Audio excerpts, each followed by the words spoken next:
All right, now. You made me watch this movie, so we're talking about Yeah, it. we've got. I'm gonna try to see if we can get through this whole movie in 2 hours, but I don't know how long this is gonna freaking take us. But Want to go through the whole movie, like what happens in it? You know what happens in that movie? I'll try to run through it as quick as I can because I feel like the movie has a lot to say. But anyway, before we get into that, me and my brother were here to talk about Beau is Afraid, Ari Aster movie coming out from A24 recently.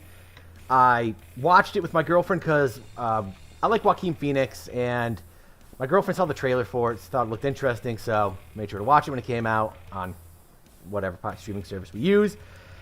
And it was a weird movie, man, and I felt like it was trying to say a lot of things, and I felt like there was a lot my brain was kind of picking up from it, so made my brother watch it, and I'm gonna kind of go through the movie. I wrote a bunch of notes. Is there anything, I don't know, if you want to say, Joe, before we kind of jump into the movie, or did you, like, what? Well, I'm just gonna say that I watched it last night, and then because I actually, you did mention it. Did you tell me anything about this movie before I watched it, first of all? Let me ask you that. I don't know. I don't think so, did I? Because there was a part of the movie where I was like, something, I know this is gonna happen, and it did. And I thought, either I'm just good, or the movie was too obvious or something. Was it the giant penis? Yeah, it was that. I think I told you about a giant penis monster. You might have mentioned that. I didn't think it was to be a monster. I thought it was just to be a giant penis. But, yeah, I mean, well, a giant penis is kind of monstrosity. Might have been the part. I mean, I know we're going to be spoiling it, obviously. Oh, yeah, obviously spoilers. Yeah. There's that, of course, that part when he was having sex. Didn't they have a part where it showed his big testicles for some reason? Did you see that? Yeah, you could see them too in the beginning of the movie during the bathtub scene. Oh, I wasn't watching. I was trying to close.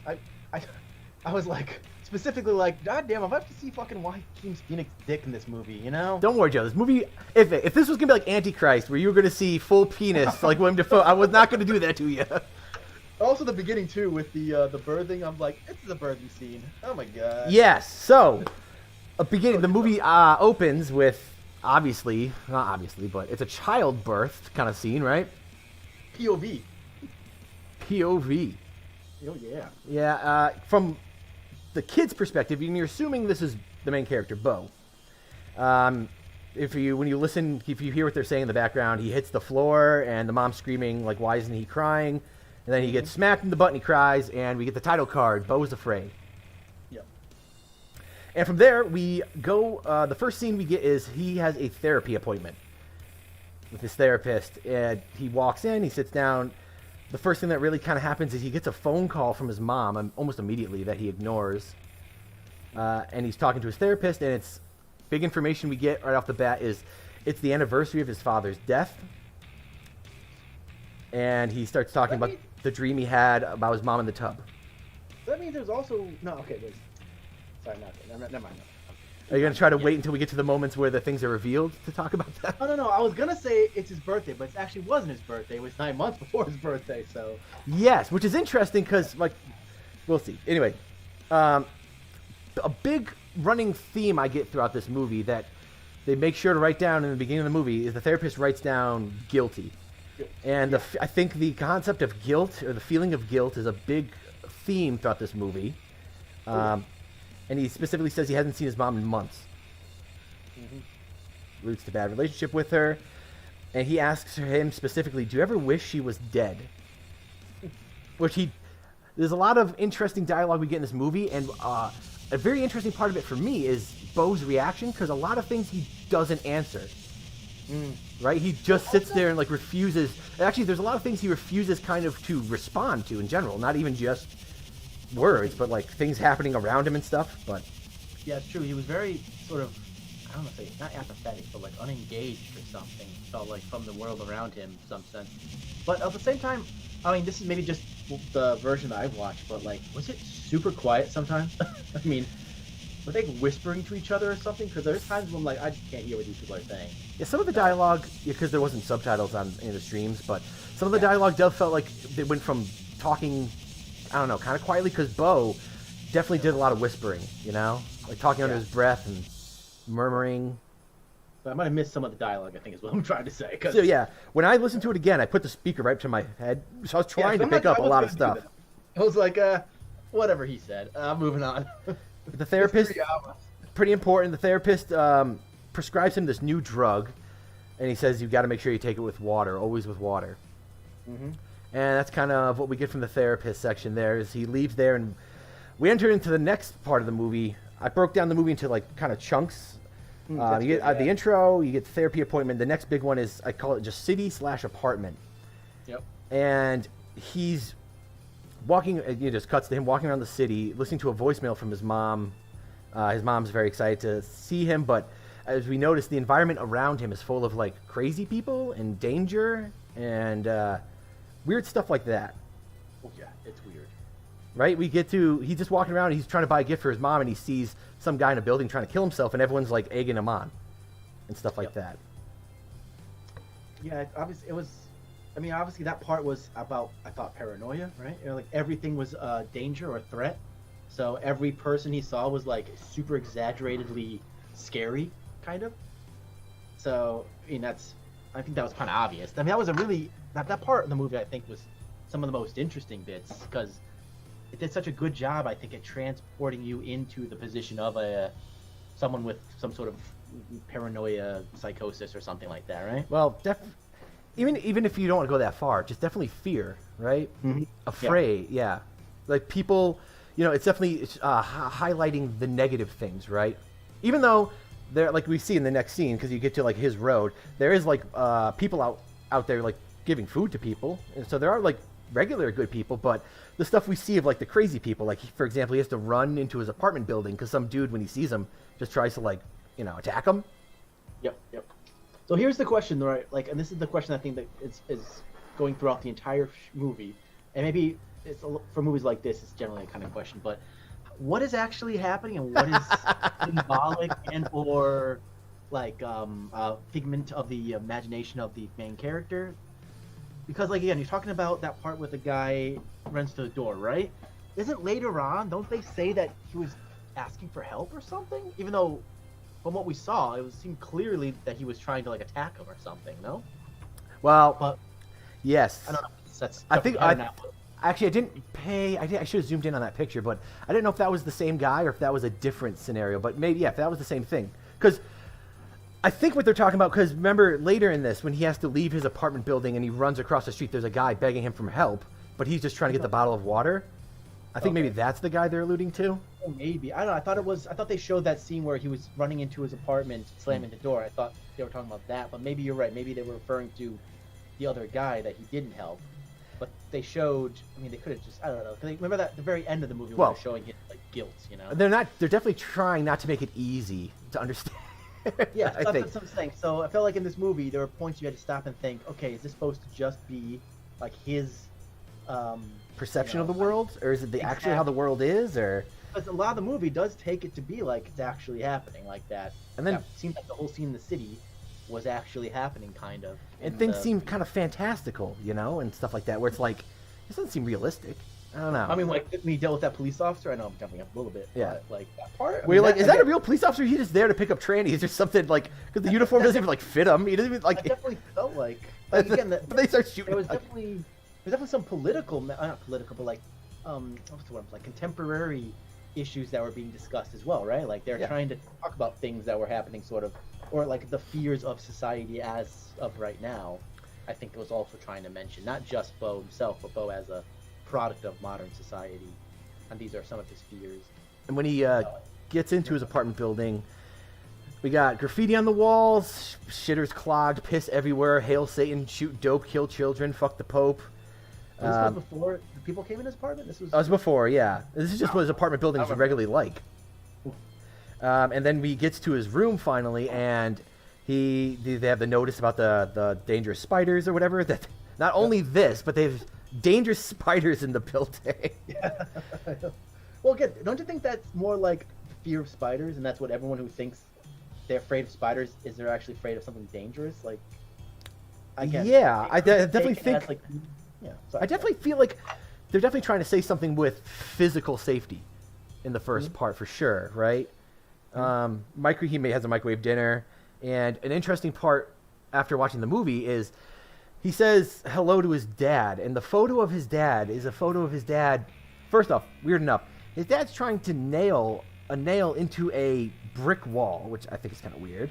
Well, I did not see that part at all. So he says that to his dad. Yeah, but his dad is a picture of his dad on the wall. He says, "Hi, Dad," as he walks by. Looks like? Or The picture of his dad, I have it up on screen. It's like a picture, when you take of somebody and they're moving, so his face is like blurred like that, so you can't actually see his face. It kind of looks like the guy later in the movie, but it kind of doesn't as well. It's weird, right? So, I don't know what we're supposed to pick up from that. That could be the theme of this entire movie, Nick. And we see on the TV the birthday boy stabber, with what you just said about his conception, I think is also kind of alluding to something. Let's see. Now, next we get to the door and the music part, which this scene I really enjoyed because it kind of like got me with this weird kind of paranoia where the person, I guess living next door to him is blaming him for playing loud music, but he's not playing any music, but the person keeps getting angrier and angry at her, angrier and angry at him. And he the part where he throws the note and it goes like all the way to his bed, right to where like really weird and really like out there, right? Where it's like, what? And then the guy, of course, turns his music up, and does it the exact same thing to Beau. It's really weird, but I think it's trying to say something about like about just the regular, not the regular, but maybe like these kind of city or these tight human interactions where we blame other people for doing things and then we start doing that to other people or whatever. And kind of about passing the blame or the hate or the anger around, Could be that. Yeah, I remember that part. I was thinking, is he actually playing music and we just don't hear it? He doesn't hear it? Like, or, is the person also just psychotic? I mean, the thing is, we find out later, right, that the building he was in was for, like, drug addicts or something, or no? Something like that. We find out later that it was built by his mom's company and all that kind of stuff. It was a rehab building, though, or something like that, no? Or maybe not. Maybe I'm wrong. And then, okay, and also before that, I skipped over this by accident, but he looks into his little drawer and he sees a picture of his childhood crush. They do that. Anyway, so after that, he wakes up late, of course, for his mom. He's trying to run out to get onto the plane or whatever, and he leaves his keys in the front door. And he runs back in to grab floss, and as his back's turned, his keys are immediately stolen. He calls his mom to tell her this. And I don't know, I kind of like these kind of scenes that they do where it's like, it's this long dialogue, and I think a lot of it's a lot about Joaquin Phoenix's like facial reactions and these like slow emotions that kind of come over him of like, I could kind of see it of like him going like first like he's worried about the keys or whatever and he's calling his mom, and then it slowly transitions to just, I've made my mom upset and like, trying to get out of the whole his mom being, that kind of stuff, right? Where then the whole issue just becomes that instead of what's actually happening in his life, and then he's just trying to avoid, that fight instead of whatever's happening to him. Because then he immediately flip-flops on it, like he can't come out because of his keys. Then he flip-flops on it and says, well, maybe it's not even safe for me to be here because I don't have my keys. Maybe I should just come out. And his mom's already lost at that point of like, fed up with him or whatever. Yeah, it's weird because when I was watching that part with the keys, I got the sense that, like, because everything felt so fantastical anyway, it was hard to know what was actually happening. Like, did he actually even lose the keys or not? Because, again, later on, there's the question about that, right? And even at the time, I remember watching, I'm thinking, look, you have these very emotional moments and stuff, but surrounded by such sort of absurdity, it's kind of hard. For me, it was a little hard to take those emotional moments seriously, let's put it that way. And, no just Joaquin Phoenix or anything like that, but just that juxtaposition. Maybe it's done on purpose, but it was like, okay, he's all upset, but there's like crazy people outside and shit. I mean, what's actually happening? Or is this all mental, break or something? Yes. Is it that he's trying to avoid like his mom, and it's just one of these things where we've all been through, we just don't want to do something, so we're just trying to find an excuse out of it, and he's just feeling bad about it? Or is it that he might actually, that there is some of this crazy stuff going on, but it's just the dynamic he has with his mother, where I think a lot of this is about Which, if the movie's not specifically about the relationship with his mom, I think there is some stuff about it with like parents and relationships with that kind of stuff. Because if I'm wrong, because again, this part I wasn't paying as much attention until like later, but was he already late at that point?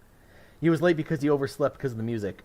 Yeah, so there was already, I thought, a sense that like he was trying to get out of it, almost.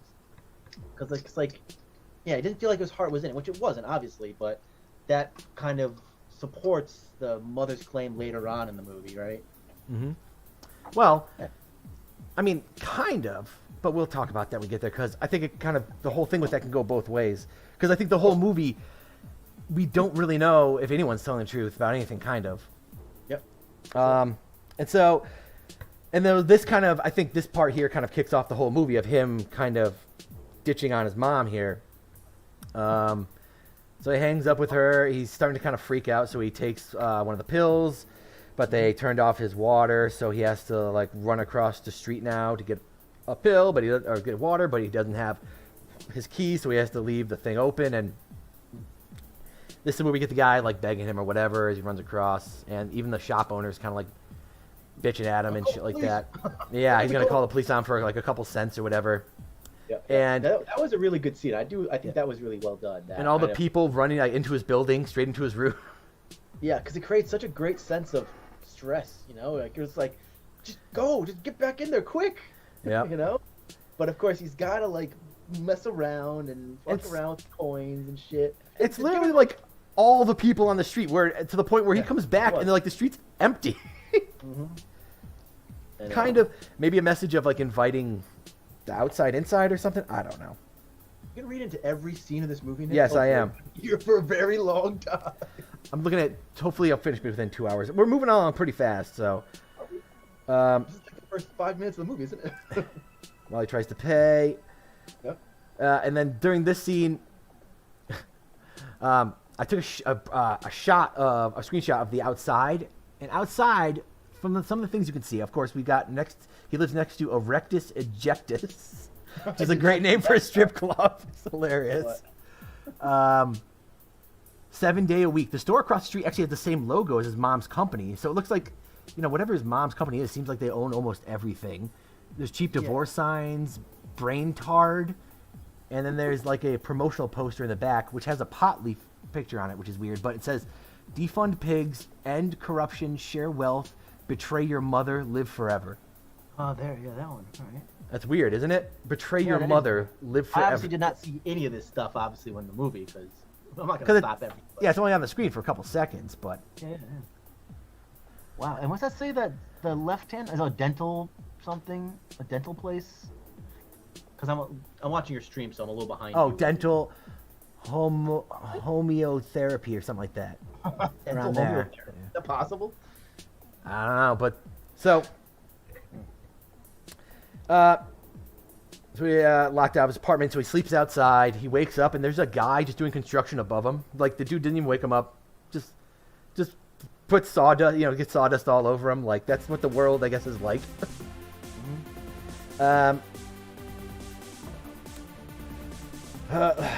Wakes up the next day, re-enters the apartment. The guy who was trying to attack him has got, like, a bite on his neck, and he's trying to call 911. Beau throws him out of the apartment, like takes his phone. He sets his computer back up, and he tries to buy another ticket to go see his mom, but his credit cards are all denied, so he can't buy another ticket. And so he decides to call his mom, and he gets the UPS guy conversation. Hold on a second before you go on that. Why was his credit card denied for it? That's a good question. Because I think about it now, he was pretty much living off his mom anyway, right? And she was fucking well, maybe, like I said, I think, like, with the whole, did his mom, the faking death kind of thing, is it once he canceled on his mom there, she just canceled all of his credit cards, maybe? Because a lot of these things that happen in this movie make you wonder, is his mom responsible for it, or is he responsible for it? But yeah, so he's, he gets the UPS guy conversation, which I think is interesting, of like, and that part where he's like, maybe it's not your mom. It's probably not your mom at all. Just give your mom a call back. It's probably her. And he picks up the phone like, "I'm so sorry, man. I'm so sorry." Like, That's kind of fucked up. Yeah, I mean, it reminds. I mean, yeah. No face or head. Yeah, exactly. Just completely smushed. But how does he know it was her mom then? It could be anyone inside there. Well, like we said, when we get later, I think I know. But yeah, but the movie, of course, doesn't want to, dwell on these kind of things. It's not about that. It's about. Well, I don't know, because I think like also if this whole movie is about their relationship, I wonder if this is just what their relationship has always been like crazy shit like this, His mom trying to control him, or him trying to get away from his mom or something. Because if it's also about paranoia, clearly, like jumping to the conclusion that your mom's dead would probably be a pretty normal thing for a paranoid or for someone who's mentally unwell, right? I mean, they're not gonna stop and think like, wait, maybe I'll wait. Maybe I'll get there and check or something. Mm-hmm. So, the pipe tracks. He gets in the tub, which I don't know. I think the movie is trying to say something about water or tubs, because tubs show up a couple times and water seems to play a role. Interesting, right. I didn't think about that. And when he gets in the tub, I'm trying to figure out what this scene means, but there's a dude above him who, the guy above him looks terrified to fall down. Like he doesn't want to, which is weird because the guy is kind of like threatening. So they're both looking at each other, but Beau is trying to like get kind of up out of the tub, and then the spider crawls along the guy's face and he falls into the tub, and they're just both like rolling around in there and screaming. What did that mean? You had plenty of time to get out of that tub. I mean, how do you not notice it's right above you anyway as soon as you get in there? But, I mean, what's it mean? The thing about these kind of movies, right, is that you can probably just think of something and it might mean that, but at the same time, the director may not necessarily give every single moment of the film just meaning, right? No, that probably very well could just be an interesting visual thing he thought of, because it's kind of just really weird. I mean, okay, well, so I'll try to pretend I thought of this myself. After I watched the movie, I watched another YouTuber talk about it for a little bit just to get their take on it. And he said that it was something about the fear of spiders. That's why that guy was up there. He was afraid of spiders. Ah, okay. So, I mean, he also apparently was Spider-Man too. Okay. No, that's not what he said. I made the Spider-Man part. But yeah, I don't know. So I guess it could be that because the guy was obviously terrified of something. That's why he was hiding up there. But it does seem kind of silly to be hiding up in the ceiling if you're afraid of spiders. Kind of that's where they are, right? I mean, unless there was also, okay, when they first got into the apartment, it looked like there was a dude that they were attacking in the apartment. Unless this is the guy that was like, I don't know. But whatever. We're moving on past that, because then they have this whole fight. Beau runs just out of the apartment, out of, onto the street, just butt-ass naked, which, I'm going to bring this up a couple times, Beau running away. So, another common theme. And then what he does, he runs out in the street and he sees the birthday boy stabber, who's butt-ass naked. I can't show a picture of that. And so he turns around and runs to the cop with the little gift thing he bought for his mom in his hand, which is a statue of a woman holding a baby, and he wrote a little nice note in there about like. Wait, is that a statue of the Virgin Mary? Is it? Okay, probably. Jeez. I was wondering because later on I'll mention that too, but I forgot how he got that statue. Now you did mention it was right in the beginning of the movie after the therapy appointment, before he sees the person up on the building commit suicide. He's just talking to a guy, like a shop owner, and he just picks something out. Yeah. That statue does seem to be very symbolic of something, but I will say also it was a little bit phallic. It's a little bit phallic. Oh yeah, wasn't it? Yeah. He was holding his hands. I don't know. And so the cop thinks it's a knife for some reason, because the cop's just kind of crazy. And I mean, which makes Beau drop the gift. We see the gift break. Cop like about to shoot him, so he runs. Again, he gets hit by the food people. And that's where we get, it cuts to black, and we kind of get our next chunk of the movie. The vision, we kind of get these visions of like Black Ocean kind of, and then him in the bathtub again. And this one was of his mom kind of screeching at him, but it's the sound of the birds outside or whatever coming out of her mouth. And he wakes up in the daughter's bed, being cared for by the people who hit him, which were the people giving out free food. And this is when we enter the next thing. I put this one as suburban house. Okay. What were their jobs again, though? Were they doctors or something? One of them was, I think the guy was a surgeon, and the lady, I think maybe was a business lady or something, but they were like, high up professional people, and I think they're definitely trying to say a message with these people for sure. Like what? Trying to help out with what, charity or something, or I don't know what. Yeah, it's something about that. Something about guilt, I think for sure. But I'll get there because this when we get to the end of this segment. But we find out he's handcuffed and he's got an ankle bracelet. They tell him it's a health monitor, but it's not a health monitor. And that's when we kind of first get our inklings that something's a little bit off here. And they tell him that the birthday boy stabber kind of like stabbed the crap out of him. Yeah. And he's like, oh my god, what? No! Some of that acting kind of made me laugh because he's like so demure. His reactions sometimes are pretty funny, ridiculous. Yeah. On purpose, I know they're meant to be on purpose, but like, I don't know. Sometimes, yeah, I couldn't tell. Like I said, you have these serious moments, but then mixed in with these absurd moments. It's just like, what am I supposed to be taking him seriously or not? Because so we got Timon and we got the blonde lady. That was Timon from It was Puma. Timon. Yes, it was. I knew it was somebody. I recognized that voice anywhere. And they're kind of taking care of him because they feel bad for hitting him. They tell him about their son, who, at this point, they just say that he died in the war, and they kind of get into more of that later, what happened to him. What we see is, too, that they take a bunch of pills, a lot of medication, their daughter as well. And, oh, this was an interesting pick before their daughter comes in, which is a big thing here. Timon mentions his testicles.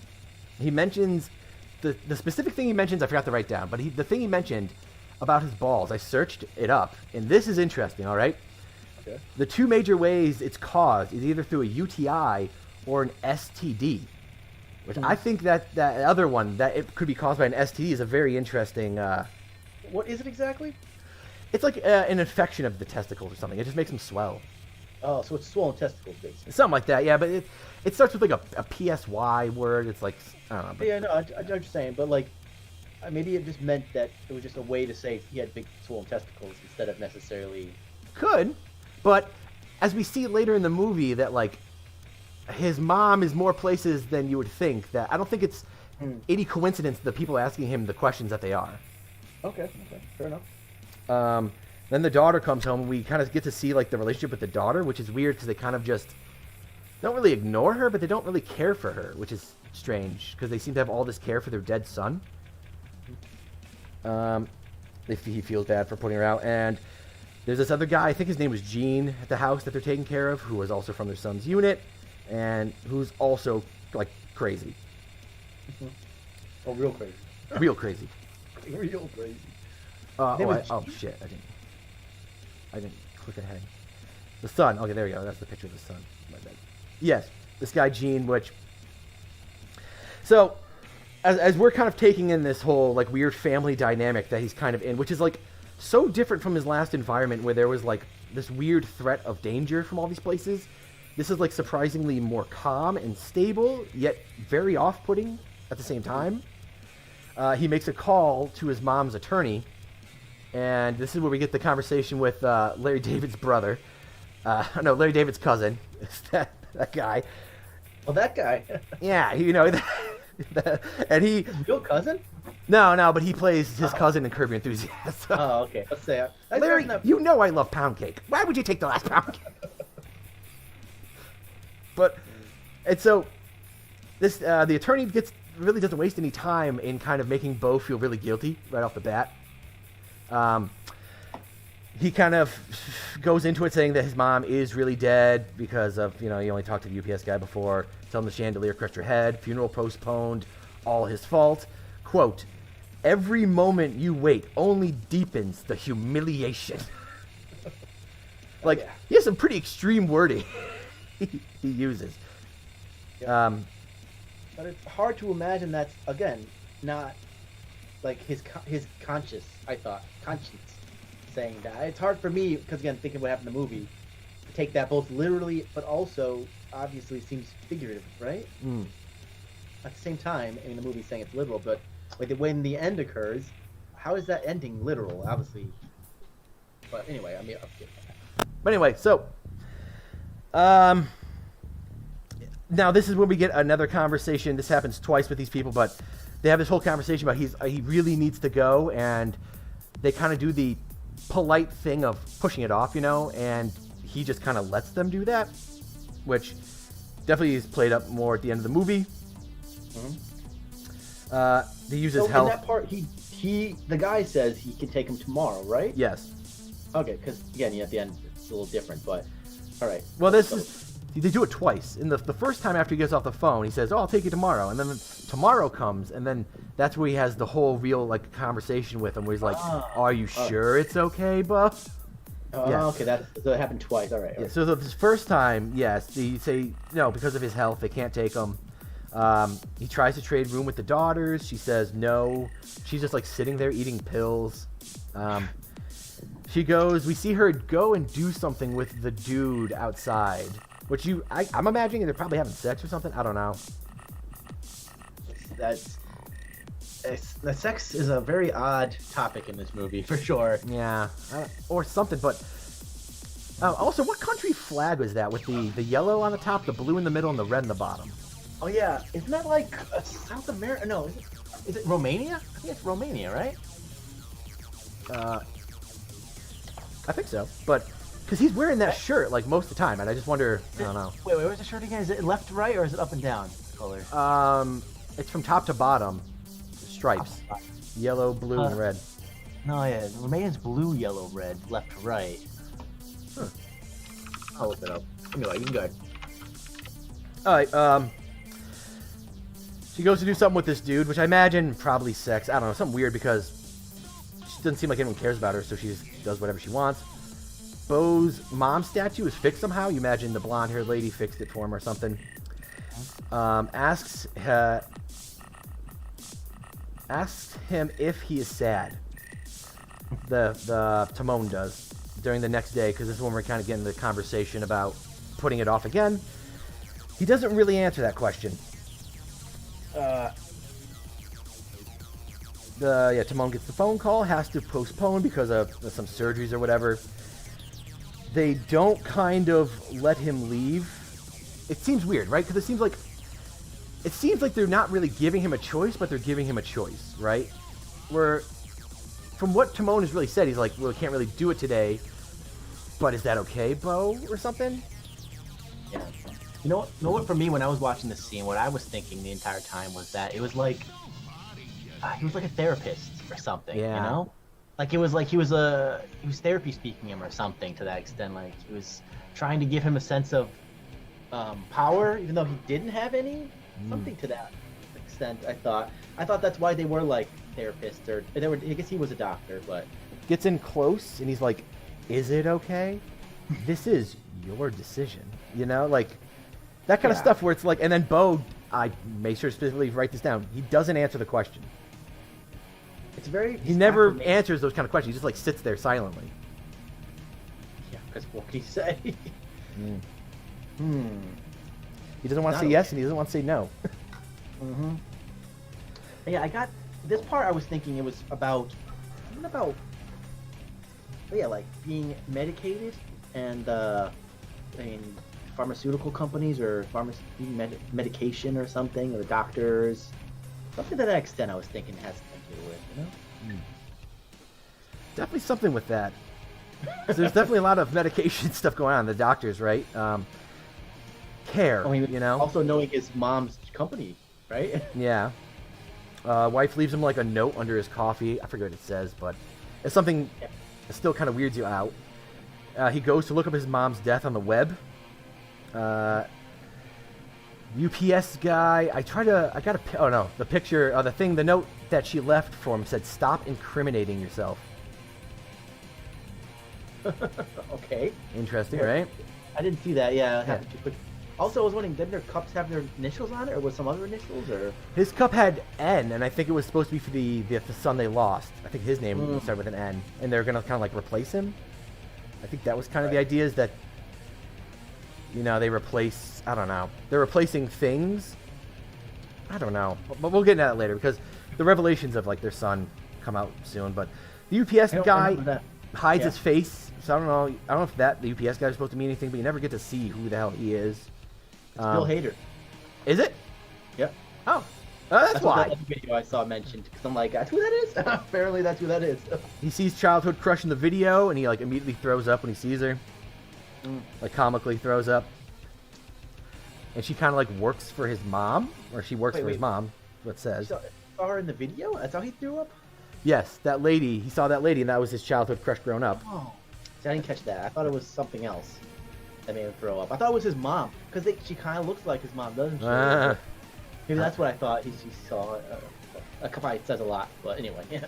And so we go from here to the sister, the daughter, whatever I call him, the daughter taking him on a joyride. So she kind of forces him, because she says she's going to give him a ride, forces him into the car, he gets in the car, then she starts giving him drugs. Another important thing I wrote down, because I feel like it means something, is when they're sitting there, of course they just say, like, if you don't do this, we're going to whatever, and then you'll whatever. So anyway, he starts doing it, and he asks, what's in the joint or whatever, and they say it's 3 things.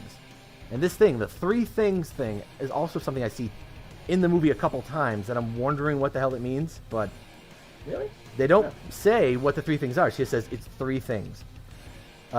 Vision. Then he gets a vision of the past on the cruise ship, where we get like the story of him and the crush Elaine. It was interesting because I don't know if they put prosthetics on Kid Beau, but he looks like a toy, right? Well, he did look weird. Maybe his hair was like... Or like his cheeks were really shiny or something. I don't know. He just looked like a doll to me instead of a person. But Well, the whole movie was shot very stylistically, right? yes. So there were parts definitely that obviously we'll get to that, the very stylistic parts, but maybe the flashbacks definitely had a level of unrealness to them. So that might be part of it, maybe, right? So the mom kind of grills him on, if he likes this girl or not. The girl asks him at some point, "Is your mom a cunt?" "It's okay. My mom's a cunt." Are you a virgin?" So she's asking him if he's a virgin. She says like she's a virgin, whatever. I'm just wondering because obviously the idea of sex means something in this, whatever. But he mentions to her, we get the first kind of mention that sex is dangerous for him, and that his father died because of sex or whatever. And then he gets carried away by his mom, and the girl starts getting taken off the ship or whatever. Oh, the girl starts getting carried away by her mom, gets taken off the ship, gives him the note, asks him to wait for her. And I think it's interesting, talking about stylistically, I thought it was interesting how during like this scene when he snaps out of the dream, there's like someone screams at him really loud. And so all the people on the boat like drop the stuff they're holding because they're scared by it or whatever. And it's like the people in the dream reacting to, I don't know, to his like real life, which makes you think that it's not a perfect like vision of the past. It's just kind of his like imagination, I guess. Gotta be, because also clearly it's unrealistic. Like the how does her mother take her out of the boat? They're on a cruise.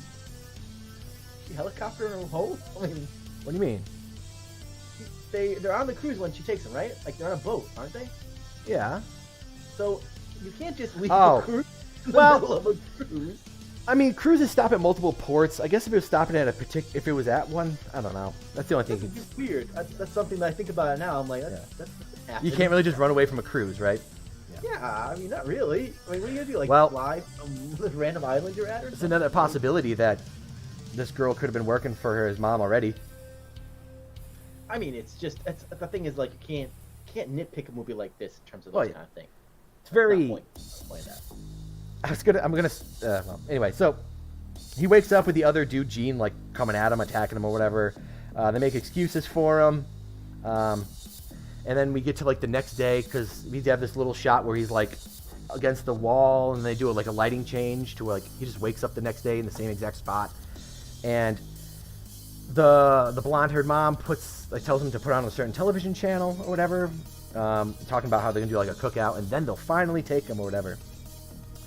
And he sees that they've been like taping everything on the TV, and getting weirder with it. He like reverses and he can see the past, but if he fast forwards it, he sees the future on it, which is strange enough. See the future? Oh yes, he was seeing the future. Yeah. Yeah, he saw like the daughter walk in before she walked in, and Okay, crazy enough too. After the daughter walks in, takes him away, then the blonde-haired lady walks through the room again. The end of the movie is on the TV, where it's just showing the stadium. Yeah, it does show that. I remember those images. I thought they were going to be parts of the future of the film. But do you think that that footage there was it supposed to imply that they were part of the plot with the mother? Is that what it's supposed to imply? Yeah, I would assume so. I would assume, like I said, this is some of the stuff that makes me think that a lot of this is his mom, or what his mom is supposed to represent, kind of either testing him, or they're supposed to always be watching. Because another theory I kind of had for this movie is maybe his mom is supposed to represent, like, God or something like that, or, like, the final judgment or something like that, and he is supposed to represent, like, are supposed to represent something about, like, what it means to live a good life. But we'll get to that at the end. Perhaps it's about him trying, because again, most movies he doesn't really do anything. Like, he's very apathetic. So maybe this is just all meant to see how much he would try to get to his mom. I don't know. So next scene we get is the daughter comes in, carries him off to her brother's room, and she's trying to force him to start, like, painting the walls with him, or with her. He doesn't want to. She says to him specifically, "You already failed your test." What test? Anyway, but she starts drinking paint. She dies. Mom walks in the room. Beau gets blamed. Like, it's kind of a, not like graphic, but a shocking image of, like, her dead, in his, like, arms or whatever, because she looks so, like, miscolored and shit like that. But it's also kind of comical at the same time. You know what it is, Nick? There's a name for that kind of. What? It's called Pietà. Pietà? Pietà. It's the mother. It's Virgin Mary holding Jesus' body. Ah. I mean, maybe it might only apply to that specific kind of situation, but I don't think so. Could apply any sort of, like, holding a dead body kind of thing is sort of replica of that. Well, that would kind of be interesting, because it's kind of like the daughter is kind of like the blameless one in all of this, right? Maybe, yeah. But anyway, so this is when we get. Oh well, whatever. So we'll talk about that in a second. But anyway, so this is where we get. The mom just goes crazy, tries to attack him, tells Jean to attack him. Beau runs off into the woods, and we kind of finish with this segment of the movie with Jean chasing him down and him just running off in the woods, hits his head, blacks out, gets to the next part. So, some things, one thing I missed out saying too is that they mentioned before the end of this that Jean is a war hero. He was found, he was in their son's company or whatever, and they found him just shooting the bodies of, whatever. Kind of alluding to that, the fact that, like, their son died to friendly fire, and that the person that they're taking care of is the person who killed their son. Oh, is that what? I didn't catch that. So that's really the case, or that's just something you're? I think that's what they're alluding to, but, like, that's the thing. They don't say. First off, in the beginning when they first introduced their son, they say that he died in combat, right? And then they never really mention how their son died again, but they mentioned Jean, who was in their company, and said, like, when they found him, he was just, he had killed, like, everybody. He was shooting the bodies, and not just the enemies, but the everyone else too, which is, like, their son. I don't know. Right. So what I was kind of getting from that, how they treated their daughter, how they, like, not fetishized, but, like, really canonize or whatever, like, worship their son or something like that. I think was trying to show a message about, like, good meaning, like, people, like, good meaning people missing what's in front of them or whatever, like, trying to fix the world instead of, like, the people, like, instead of their daughter, the one person they should be focusing on, yet they're out there trying to, like, give food to people and help this guy or whatever. I don't know. I wonder, yeah, that's a question. I mean, I didn't get the thing about him, the son. I know the son was a war hero. I'll check the flag out, though, for the friend, and apparently I think that's Venezuela. I don't know if that matters at all, but... And they said the son died, they said the son was in Caracas. You know what country Caracas is? I have no idea. It's Central America, isn't it? So maybe it's something to do with Venezuela. Oh. Which, if that guy was wearing a Venezuela shirt, too, is kind of strange. Caracas is the capital of Venezuela. Oh, so my God. That will make more sense now. So what the heck was going on? That makes sense why he's wearing a Venezuelan shirt, at least. Which I feel like is one of the things that's also saying is, like, the people that they're carrying to help are people that don't even have their best interest or don't even, aren't the people. I don't know. It's something like that because Yeah, I can see that. as we see later in the movie, like the dad works for Beau's mom, so Maybe they were supposed to be like representation of the United States and the foreign policy, that I was also wondering if it was like not white guilt, but like middle class white people, how they think that they're helping the world, but or something like that. I don't know. Well, they did help Beau somehow. Did they? Because it seemed like everything they were doing was for his mom. He would have died, wouldn't he? I mean, like, they did cure him from his. They also hit him with the car, Yeah. though. I know, but that really wasn't True. their fault. I mean, that was the stabbing was more the bigger issue, don't you think? Well, so get all that in your brain, because the next part of the movie we're going to get into, shit gets even weirder. Well, yeah. Because that was kind of normal. The next part called Woods and Camp, which it should be like called just Woods and Theater or whatever, but that we get our first shot of the attic vision. Do I have a picture of that? No, I don't. But the attic vision where we just kind of see the stairs up to the attic, and then it cuts. Beau's walking around the woods, and he meets the lady in the woods, who's like a pregnant, just lady in the woods. She brings him to the camp, and it's like a acting camp or whatever, where they put on like a show. He sees the guy who was outside, because there's a guy who was outside the residential house who was watching him in like one quick scene. And he sees the same guy at this acting camp watching him now as well. They call themselves Orphans of the Forest. And we see that Gene is on the hunt coming for him. Let's see. The play starts. And the play starts. The whole play is going to be one topic on its own, but the play starts, and it starts with the mom and dad are dead of the main character, whoever this is. And this play kind of seems to, in more ways than one, mimic Beau's life, and then it seems like Beau is mimicking it in a weird way later on. Yep. With, the death of the parents first, and this guy has to break his chains or whatever. And breaks his chains, he's talking to some angel thing, and then the character on stage becomes Beau. And then from then on, Beau is acting out kind of a narration that's going on in the background, and the narration is interesting because it's talking about you. It's the whole thing is just, then you will go forth into this land. You will find people that love you. And like kind of describing this whole either story or life. So he makes a home with family. He has 3 sons. Ooh. Now, I think this might be important to remember, but the 3, and they say you have 3 sons, each gifted in one thing or whatever. Those are courage, kindness, and ambition. And I'm wondering, well, we'll see, but 3 sons. And so he basically has a good family, and then a storm comes in the story. You lose your family, you will be deposited in a foreign land, and basically will spend the rest of his life looking for his family, living as a foreigner, gets blamed for killing a child. They send an attack dog after him to pursue him, which the way that they say this, right, they're like, they will unleash a hound that will chase you or whatever for the rest of your time or something like that. Mm-hmm. And I immediately think like, kind of like Gene, where he's already being chased by a guy. Like I'm wondering, Yep. Is how much of this is supposed to already map onto what's happening to him, or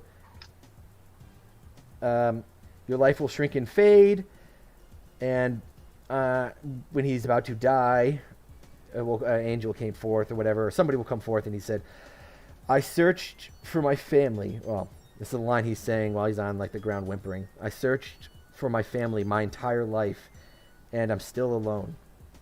And the angel responds to him, you were so lost in your own selfishness, no one could ever find you. And tells him to confess. And so he starts confessing, and I was trying to listen to like what he was saying, but he only kind of gets some words out before it starts talking over him.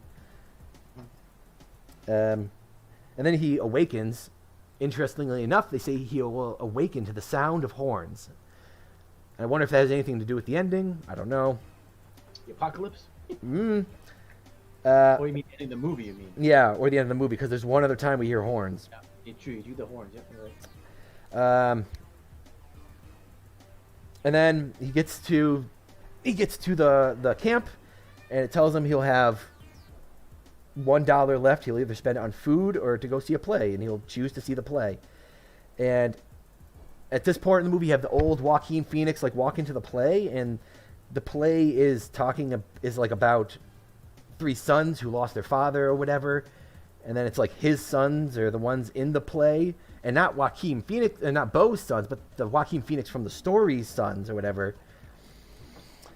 And they kind of reunite. There's one part that kind of made me laugh. It wasn't supposed to, but him go, "My baby." It's just something like that made me laugh. I mean, like, the movie and the son. Oh, I'm sorry. Like, Yep. sentimental moments, and then it goes from these absurdist moments. So, I mean, like, will happen immediately afterwards. Yep.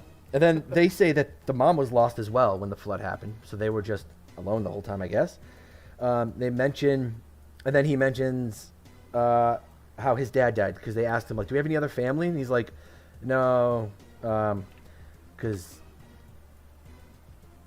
your grandpa died or whatever when he first had sex or something like that, right?" And so then the sons ask him, like, but like, you had us, right? Like, you didn't die or whatever, and like, is this gonna happen to us or whatever?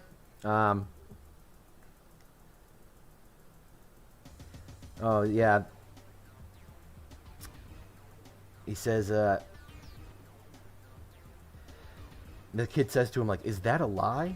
or whatever, because when he's sitting there, like, he's thinking about it for a second, and like one of his sons says to him, like, "Is that a lie?" or whatever, about like his mom saying, like, he can't have sex or something like that. And then he's kind of sitting there realizing, like, how did he have kids? And then it cuts back to Beau at the play, just like standing up in like the middle of the play, and that was all just kind of like a dream vision thing. Yep. You I mean, sit. do you want to talk about it now, or do you want to wait till you finish the full section? About the play? Yeah. We can get to the play now, because the next thing he does is just sits down and he gives the gift to the lady, but we can talk about that next. Yeah. So what do you think the play is supposed to... I think the play was... First of all, it was quite beautifully shot. I mean, the whole play thing was really amazing visually, so I definitely appreciate that. I think what they were trying to suggest was sort of his... I say, like, placing himself within the narrative kind of thing. So the play was close enough to his life that he just kind of adopted it as his life. So he started to see, oh, this is how it works. Look at these things that I could sort of metaphors or whatever that I parallels with my life that I can just say, yeah, that maps, that works. Of course, the end eventually, when the reality comes down, is like, well, actually, no, this doesn't work at all. This isn't really my life. And then that's when it kind of ends. I mean, I think particularly when you're seeing a play within a movie kind of thing, it definitely, I get the sense they try to make it about sort of the audience, what the audience is trying to do with film, so it's like a meta commentary. Like the audience members, like when we're watching this film, we're trying to think, oh yeah, I'm like Beau, or I'm. Well, that's me, right? Yeah, exactly. Yeah. And then you put yourself in the place of the main character, and so. Perhaps this whole section was there to try to take the audience away from that, to say, no, well, this is all just, fantastical. It's not supposed to be representative of something else, maybe. But I think I get the sense someone that, like, very talented like Ari Aster is definitely trying to make a commentary, I think, on like the nature of consumption of like stories art, or something, or stories. Yeah, exactly. How we transplant ourselves into them whenever we consume them. And even if it doesn't, even if it's not about us, we could still get it to like map onto us or something like that, right? Until, because as we see at the end of this, like when he snaps back to it, the play isn't even about that. No, it's about something else kind of going on. Exactly. Yeah, it's doing its own thing, and he's not even. I don't know if he's not interpreting it correctly, or if his interpretation is just starting to diverge from the actual material of the play, which again. Because it happens right in the middle of the movie, basically, right? This is kind of like the mid stuff. So, and I really like it, but I also felt like, because again, this movie was 3 hours long. It was nice, but it wasn't necessary for the movie, right? They could have cut this all out But that was the most beautiful part of the movie. I know it was. It was a great short film. I love to watch it as a short film. But as a, I mean, that's maybe at the end we can talk about those kind of criticisms. How this is the best couple David Lynch films never made. No. Definitely Lynchian for sure. I was wondering if from this whole thing, like, maybe it's kind of like the I don't want to say the original story, but like the story we're told about what like a good life is or whatever, right? Mm-hmm. And that's kind of like what he's like living through is like kind of like that story that we're all told, right? You meet somebody, you have kids, you have a family, you take care of them, and when the bad stuff happens to you, you persevere no matter what, and in the end you will be rewarded for that, And it seemed like the story as old as time, kind of. Like a fable almost. Yeah. Like Homer narrative. Or something. Not Homer. Well, is it Homer? Well, think of a lot of stories in the Bible. The Odyssey? Well, I don't know if those are like poem stories, epics. But I don't know if they'll call this an epic so much. But it's kind of like a voyage kind of thing, because he's just taken away, right, to somewhere, and he's trying to find his way back home, basically. It feels almost like a fairy tale, maybe. Yeah. Like, because it's got this symbolism, like you said, with the number 3, and a lot of things were very, like, a lot of faceless stuff, right? That is interesting. You like that one line where it's like, and sometimes your wife will look like a man. Yeah. That part. Wait, you will have children because you will have sex with her. Yeah. Well, it's not saying it like it's saying it in such a weird way. Yeah, exactly. So you weren't ready for that because you're just thinking like, oh, you will have 3 children, and that's it. Not because you had sex with. I guess that did matter because that was the point, right? He should have known right then and there that it wasn't him. Yep. So maybe there actually was a reason to add that line in, even though it sounded silly as hell. But And I think why it's in the movie and why it probably would be kept too is I don't know. I feel like it's maybe like a baseline of like Beau. I feel like almost like that's like the thing he's comparing his life to in a weird way. Mm-hmm. Yeah, he has this sort of fantasy about what life should be, right? Yeah. And why does he care so much about like his mom or love or people, or why is he afraid of things, right? Perhaps it also, because again, this is we haven't gotten there yet, but there's also the part about his father coming up. So perhaps this is also sort of a narrative he builds about his own father, perhaps, right? Because it's about father looking for his family. Oh, yeah. Yep. But I mean, because there definitely is a lot about, Beau's father, and I thought it was actually surprising how little Beau thought about his father, actually. That makes sense. How little he ever knew. Because he died, he died the day of his conception. Well, so that's what we think. Okay, that's what they say in the film at least once or twice, but we don't know. He doesn't know anything about him really at all, actually, which is kind of weird. I mean, and so I would imagine as a child, you would probably make up a story about your father, right? Yeah. So, because how many things have we seen, right? With like, I'm thinking of like, Hey Arnold, right? Where his parents are gone, and he's like, you're out there, archaeology or something. I think they're supposed to be doing. So I wonder why he never saw anything like that, like a fantasy of what his father was, or maybe he was too old for that at that point. I don't know, but. And so, getting back to the movie, he gives, like I said, the gift for his mom to the pregnant lady that he's sitting with, which is a little thing in the movie, but it's incredibly big for some reason at the end of the movie that he did that. Yeah. So for me, when I first saw that, I thought in my mind, because again, I saw that statue as the Virgin Mary with the Jesus baby Jesus, right? Yeah. My first thing was, he's giving his virginity away. Mm. But I don't know, that's totally wrong. But that's just my first. Yeah. I took it as more of like parental, like motherly love or something like that, because he bought it for his mom, right? The harsh world, he got it destroyed for him, right? Whatever, and stuff with his mom. The blonde lady fixed it for him, and kind of nursed him back to health. And then the first, like, this pregnant lady he meets is actually, like, nice to him or whatever. And so he gives this kind of thing to her, like the first lady who's kind of, well, the other one's kind of nice to him too, but she did try to kill him after she thinks he killed his son, or his daughter, but whatever. And so I wonder if there's something there because his mom gets unreasonably mad about that. Yeah, Not unreasonably bad, but yeah, maybe she thinks that it was meant for her, and it was the one nice thing he had thought about her at the moment, right? All right, so then we get to the weird father stuff, because then there's the guy who was watching him those couple of times now kind of comes over to him, and he says that he worked for his mom and his dad when they were alive. And he says, like, he says something about, like, his dad isn't dead or something like that. And Beau kind of goes, wait, are you him? And this is when we get, like, he kind of just disappears, and Gene attacks. He kills the guy on stage. Then the guy who was just talking to Beau says, Beau, run. And Beau goes, Dad? He's like, run now! And a grenade explodes, and the guy's just, I guess, dead. Yep. And so he's gone. We don't know if he was Beau's dad, if he's just someone who worked for him, if he knew where Beau's dad was, whatever, but he's gone now. And this whole section kind of just wraps up real quick with Gene just attacking people. He kind of gets taken down by some dude who, like, hits him in the back of the head and he shoots himself, which I think might be saying something there. And Beau runs off again, and his little trigger thing gets triggered, which the pregnant lady also runs off. I don't know if that's supposed to mean something, but there's, like, a firefight going on, so, I mean, I can't really blame her. But, and then he kind of passes out, and we go into the next section of the film. Yeah, right. I mean, first of all, he had a way to incapacitate him. Why not use that earlier? Yeah, you would think so, right? Yeah, but whatever.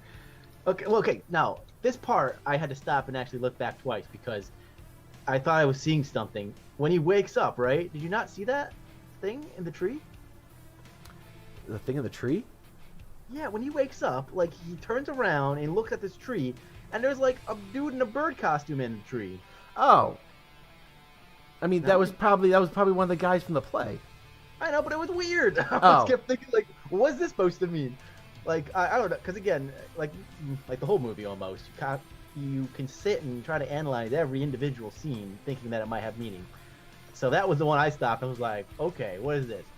A dude's in a tree. I mean, I couldn't tell if, because it was, of course, it wasn't the best quality, so I couldn't zoom in and see, like. It was probably the guy who had the line earlier, because he was dressed up like a bird, and he had that really deep voice. Oh, you're here. It was like a red bird. This was like a yellow bird, I thought, or something. Oh. I don't know. I thought maybe it was. It could. Red. Oh, that's interesting. Okay, keep that in mind. Red bird. Okay. Wasn't he? Am I wrong? Was he not a red bird? I don't know. I can't get it up now. I got too many things going on my computer. That's fine. No, I don't have to. I mean, because we can't expect to remember everything from this movie. But I thought the only thing I could think of was like, I don't know, albatross is like guilt. I think is another word is what albatrosses stand for. Isn't that albatross around your neck? I mean, is like about being guilty or having a burden, heavy burden. That's what it's more about. Yeah, one that accompanies significant guilt. So that would clearly be a important symbol for a movie like this. Could be, at least, if that's what it was. But who knows, right? Sorry, anyway. So he gets this next part, it's called Mom's House. He gets visions of the tub again, where his, I guess, this other Beau, I guess we figure it was like him from a third perspective, but once this perspective gets talked to, you realize there's like two kids or whatever there, is asking about Dad. And so the mom sends him up into the attic and then yells at the kid to get back into the tub. We don't talk about you anymore after she puts him up there. Water, and he wakes up in the woods, and he hitchhikes to mom's. Do you notice that scene though? Look at that, how it's shot. It's like it's not even attached to the house, right? Yep. But as we see later, they do have this exact room, right? Yeah, it is. In the house, but weird. They do some cool stuff with the dream sequences. But so he hitchhikes, and when he gets to the house, if you look at the picture I have up on the stream, to the left, you got 3 mourners standing by the sign, which I think just says something about, I can't really read that, but I don't know, I think it's interesting. You got 3 mourners there. Shiva Stevens, I don't think that means anything for the Shiva is like a god of Hindi god, I think, or something, right? Could that mean something? I thought it was something about religion. I did not see those 3 mourners over there at all. Number 3 again, I don't know. Shiva might be the god of death. I'm not sure 100%, but and another thing we see is she has like the exact same statue. in front of her house that he got for her as a gift. Oh, Shiva apparently is a period of 7 days mourning for the dead. Oh, Shiva. Shiva. For the that's Jews, yeah. Yes, the Jewish thing. Yep. Won't make any Shiva jokes. is also a thing about the destroyer of is a Hindi god, but sorry, yes, that makes more sense as a mourning thing. Because their name's Wasserman or something. They're definitely Jewish, probably. Definitely. In Wassertown too. Yeah, weird, right? So yeah, so she does. She has like a statue of the gift, which is weird, right? So that's what the gift looks like closer. Then looks a little bit less like the Virgin Mary in that way, but it's definitely. I mean, obviously, it's definitely of a woman holding like a baby, which. Yep. And so he goes in there, and they're playing like a recorded service of like the service he missed, obviously. There's a headless body in the casket, which he notices something off with it. But this one picture I took here, which we can see as he's going down the stairs, there's a photo she has on the wall of him on the phone with her, like telling her he's not gonna go. So she has like a photo of that current of an event. Yeah, I did notice that. Yeah. From inside his apartment, which as we see with the next picture, right there, yes, housing, 38 rehabilitation neighborhoods already erected. So they're rehabilitation neighborhoods, and he's living in one. Well, he's obviously on something. Who have, devoted to the housing and support of residents who have abused our products. Because if you look, another thing we see behind when he goes into her office, she has like this whole collage of like her company throughout the years, and they have all these advertisements, and he's the boy in like all the pictures for the advertisements, which makes you think he's been like they were using him to like test all the drugs or something like that. Well, yeah, I mean we haven't really talked too much about it yet, but clearly the whole pharmaceutical drug abuse angle was harped upon multiple times, right? Yeah. So that there must be something to be said about like being over medicated. Why do people medicate? I mean, stop feeling so guilty, maybe. Maybe that's part of it. Yeah, maybe it was being medicated to not feel guilty. Maybe he feels guilty because of the medication. I don't know. I mean, that's or maybe because she was always trying to fix him or something. But so the pictures of his company, Beau's in a lot of them with medication ads. I did that, and then there's a collage. Next picture of you can't see it, but it's of his mom's face. But then he gets closer to it, and he sees all these people wearing like the uniform. Oh, and this is something I didn't bring up either, but well, I'll say this first. And we see Puma up there, and you notice that like, so some of these people, I thought it was, some of these people he's been interacting with, have worked for his mom, which makes you wonder. And another thing I want to bring up real quick is that you see that they're all in like gray jumpsuits, but Beau throughout the entire movie kind of seems like he's dressed like a prisoner. You ever notice that? It's always like blues, and, like striped things, and like grays. It's never like any color. That he's like an asylum, like a patient. Or he's so heavily like medicated or something, he doesn't have feeling or something. I don't know, right? Could be something like that. But definitely, I can see that. Yeah, the don't you think, going back to what you mentioned though about them being about like kind of charity, the fact that they were working for the mother, don't you think that kind of goes against that theme? Of what? Because they weren't really being charitable at all. They were just no, of course not. Yeah, on order, right, of the mother or whatever, I guess. Those people, well, yeah, but they also, like I said, they I think they were working for the mom because I think like I wonder if what they're trying to say is everybody's working for a higher power or something. Because also in the middle of this picture we got his girlfriend, or what's going to be his girlfriend soon, is right in the middle. I don't know. Yeah, it's weird. I know, because this kind of stuff comes in the end of the movie when it's supposed to be a revelation that like all these people, are kind of intertwined. Mm-hmm. Anyway, so collage, whatever, maybe mom, and he kind of lies down, goes to sleep, wakes up at night. His childhood crush is there. She's like super late, I guess, for some reason. I don't know why she would be. You'd imagine just like everybody else, she would know like to be there because she works for the mom, I guess. But it is a suspect reason. 9 p.m. for a few. She's late too. She says, song in the background I noticed while he was walking out to like catch up with her is a jazz song, and the lines before it kind of cuts off are, "We are the same because we are guilty." Oh, interesting. Is she, and like there's certain scenes where he's kind of like, he's got so little like personality, but like he's talking to her, and I wonder, like, is she actually happy or is she just faking, right? Yeah, the way she talks, it felt very forced a lot of times, right? I mean, she did mention that she drank a bunch of wine, so maybe she's just drunk. I don't know, Maybe. But she says she worked for his mom till like last week. He says he waited for her. They go inside. It's not a red flag for her. I mean, I don't know, right? Because she says some things back to him, but then some of her actions kind of say the opposite of that. Let's see. So she asked him what he wants to do, and again, she kind of like answers for him. He doesn't answer at all. But they go up to his mom's room. She's starting to like put on the mom's jewelry. It's like the first thing she goes through is like for all the mom's stuff, and tells him to go like get ready. He goes to the bathroom. He looks pretty sad, and I wonder, it's probably because he thinks, if he's gonna have sex, he's gonna die, or is he just sad for other reasons? I don't know. I think he'd be afraid. But... Or does he know that this is all fake? Because as we find out later, he knows the body wasn't his mom's. Yeah. And I can't really show any pictures of them having sex, but they go to have sex. He had the big balls. He blasts through the condom. That's pretty funny. Yeah. So one of the weird things is, like, he says, like, it's been a long time for him or whatever, and she says like the same thing, but kind of like implying that she's a virgin, but also kind of not, because He was definitely saying that. Yeah, it's just been a while. Not when he kept trying to say. What he meant to say was that as he's a virgin, right?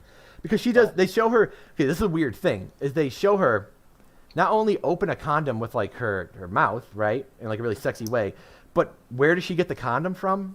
Under Beau's mom's pillow. Oh, I didn't notice that. Yeah, she reaches, which is weird. She's on like top of him, kissing him. Then she reaches under the pillow next to him and pulls it out. And it's like, why would that be there? You could have prepared it. She could have. No, she could have. You're right, but yeah, I know. I didn't even notice that. That's a good point. Is she really a virgin? No. He tells her to kind of stop, and he's like starts freaking out. And then he comes, like, she says, through the condom or whatever. And he doesn't die, so he's kind of like euphoric, I guess, in a weird way. And she wants to come, so she just keeps like having sex with him, and then like she finishes, and then she dies. Now Finished. She finished. She finished. Now, get it? Which I definitely saw this coming a mile away. Where it's like, as soon as Beau didn't die, I'm like, oh no, she dead. Somebody's dying during this sex. Yeah. So we can talk about what's the sex then mean in this movie, right? Well, and also, look at this picture I have up. Because I caught this. Because after you said that thing about the red thing, I didn't realize this, but I noticed this when I took this picture. So when it's just a close-up of her face, she has a red glint in the corner of her eye. Yeah. But it could just be something from the room. But I just wonder, because it's so pronounced. Could it be like a brain aneurysm or something like that? Could, but the other eye doesn't have it. I just wonder. Because the other thing I think of is when you hear of like sex and getting someone pregnant, like the glint in your eye or something like that, Well, red also has a connection with virginity and sex as well, right? And period in a woman. So, I mean, red's a very meaningful color. So, I don't know. Yeah, when I saw that, it happened so fast, too. That scene, like, flashed, Beau just kind of getting raped there. Like, well, what? Oh, yeah, okay. I thought it was to imply mostly that something happened to her with the eye there. To know that she was... But then she's just kind of, it's kind of like a little jump scare, too. She's just like, yeah, frozen for some reason, which is weird. Yes, immediately like rictus or something. Yeah, very odd. I don't know what that means. I mean, was it supposed to be that she's like a doll or like a, not real? Like was she actually even there? I don't know. Like, because then Beau freaks out, of course, like anyone would. Yeah. He, interestingly enough, he like goes on the other side of the bed, and it like looks like he's trying to physically hide from the body. Like he's looking up at the ceiling. Yeah, exactly. And he's trying to like hide behind the bed so it can't seem like it's a dead body. But whatever. And that's when his mom appears. Mama. Oh wait, before we continue that, can I say that this fucking house, man? Like, it's a beautiful house, but like what the fuck? Who has a house like this? Don't you like that spiral staircase? Yeah, I mean, it's very. I mean, it's beautiful, but it's just like rich people house stuff. Like, this is not a real person living here, right? Like, is Ari Aster's house? Is it like this? It's a regular Hollywood house, Gio. Oh God, I can't believe that. I don't want to believe that. I refuse. Anyway, yeah, sorry. Go on. So she starts obviously just kind of like going at I don't know. It's weird because it's very interesting dialogue because it's kind of like berating, but it's kind of doing it in a way where it's not like you're garbage. It's more like I'm so disappointed in you kind of berating, you know? Well, I thought she was upset because it was in her bed. Well, that, I mean, of course, but she probably is just upset he had sex in general. Well, and like cleaning people come out of the next room immediately. Like all of this is like planned for, going according to plan. They just like pick her up, they just carry her into the next room and just shut the door. Very set up. I know. Also, can I say how long those scenes drag on for sometimes when it's just like them carrying her by? I'm like, you didn't have to show the whole scene of her. We get the picture. They took the body away. And he asks her, like, did she work for you? And she says, I doubt that. Like, what? Did she say? I thought she said, not anymore or something. I don't know. Did she say, I doubt that? She said, I doubt that, huh? But did she? I mean, I'm pretty sure she did. I don't know. But that's a whole question part. Like, the mom watched them do it, kind of, I guess? I don't know, to know all this. She watched all of it, she said, didn't she? Yeah, that's a good... I mean, I can get the notion that it was all set up, maybe, you know, because it's kind of about guilt. So everything feels like, you know, she's judging him the entire time. Even when she's dead, you know, there's the guilt behind it. So perhaps that's part of it? I don't know. It's also interesting, though, immediately when she dies, her mom's basically back. His mom's basically back right away. Yes, right? Which also makes you wonder, at this point in the movie, did he actually die? And this is like, you know, dealing with... I don't know. Yeah. Is it a dream sequence? I mean, but then you can say that for the whole movie, right? Exactly. And she's like guilting him. He says he knew she wasn't dead. It was Martha that died instead. And they get like a little snippet of Martha being like a really nice caretaker to him or something.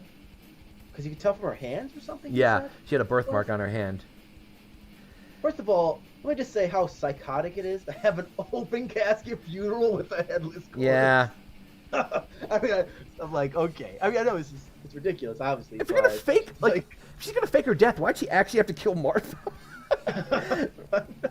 Why not just do like a fake body? I don't know. They're rich as fuck. Come on, get one of those Hispanic. No, I don't even, like, you gotta have someone they can find. Yeah, like, she says he wasn't checking the corpse himself. She says Martha did it for money, so like her relatives would never have to work again or something like that. What does that mean? Yeah, I know. Killing someone for money, basically, like exploitation of the working staff. Was that supposed to be a... What people are willing to sell themselves for? Because it seems like even the surgeon is willing to compromise whatever, right? Yeah. So what does his mother represent? Does she represent absolute power or absolute money or something? We're getting close to the end where I think it's... I know. We're getting there. Let's get to the part. So she thinks he lied about the keys. A line that really stood out to me, she said during this whole kind of diatribe where she's yelling at him, because Beau doesn't really say that much back, is, even when you were a baby, you rejected me. Thinks everything that happened is kind of his fault, you know? I mean, from what I kind of get, like, you know, like if... Because you get a lot of, like, because he wasn't the son she wanted, it's, like, his fault, it kind of feels like. This is the part where she talks about her mother, too, right? She does. Okay, yeah, that's the next picture I'm about to bring up. Okay. Can't choose is something she says to him. You think, you can't choose? You think that makes you innocent or whatever?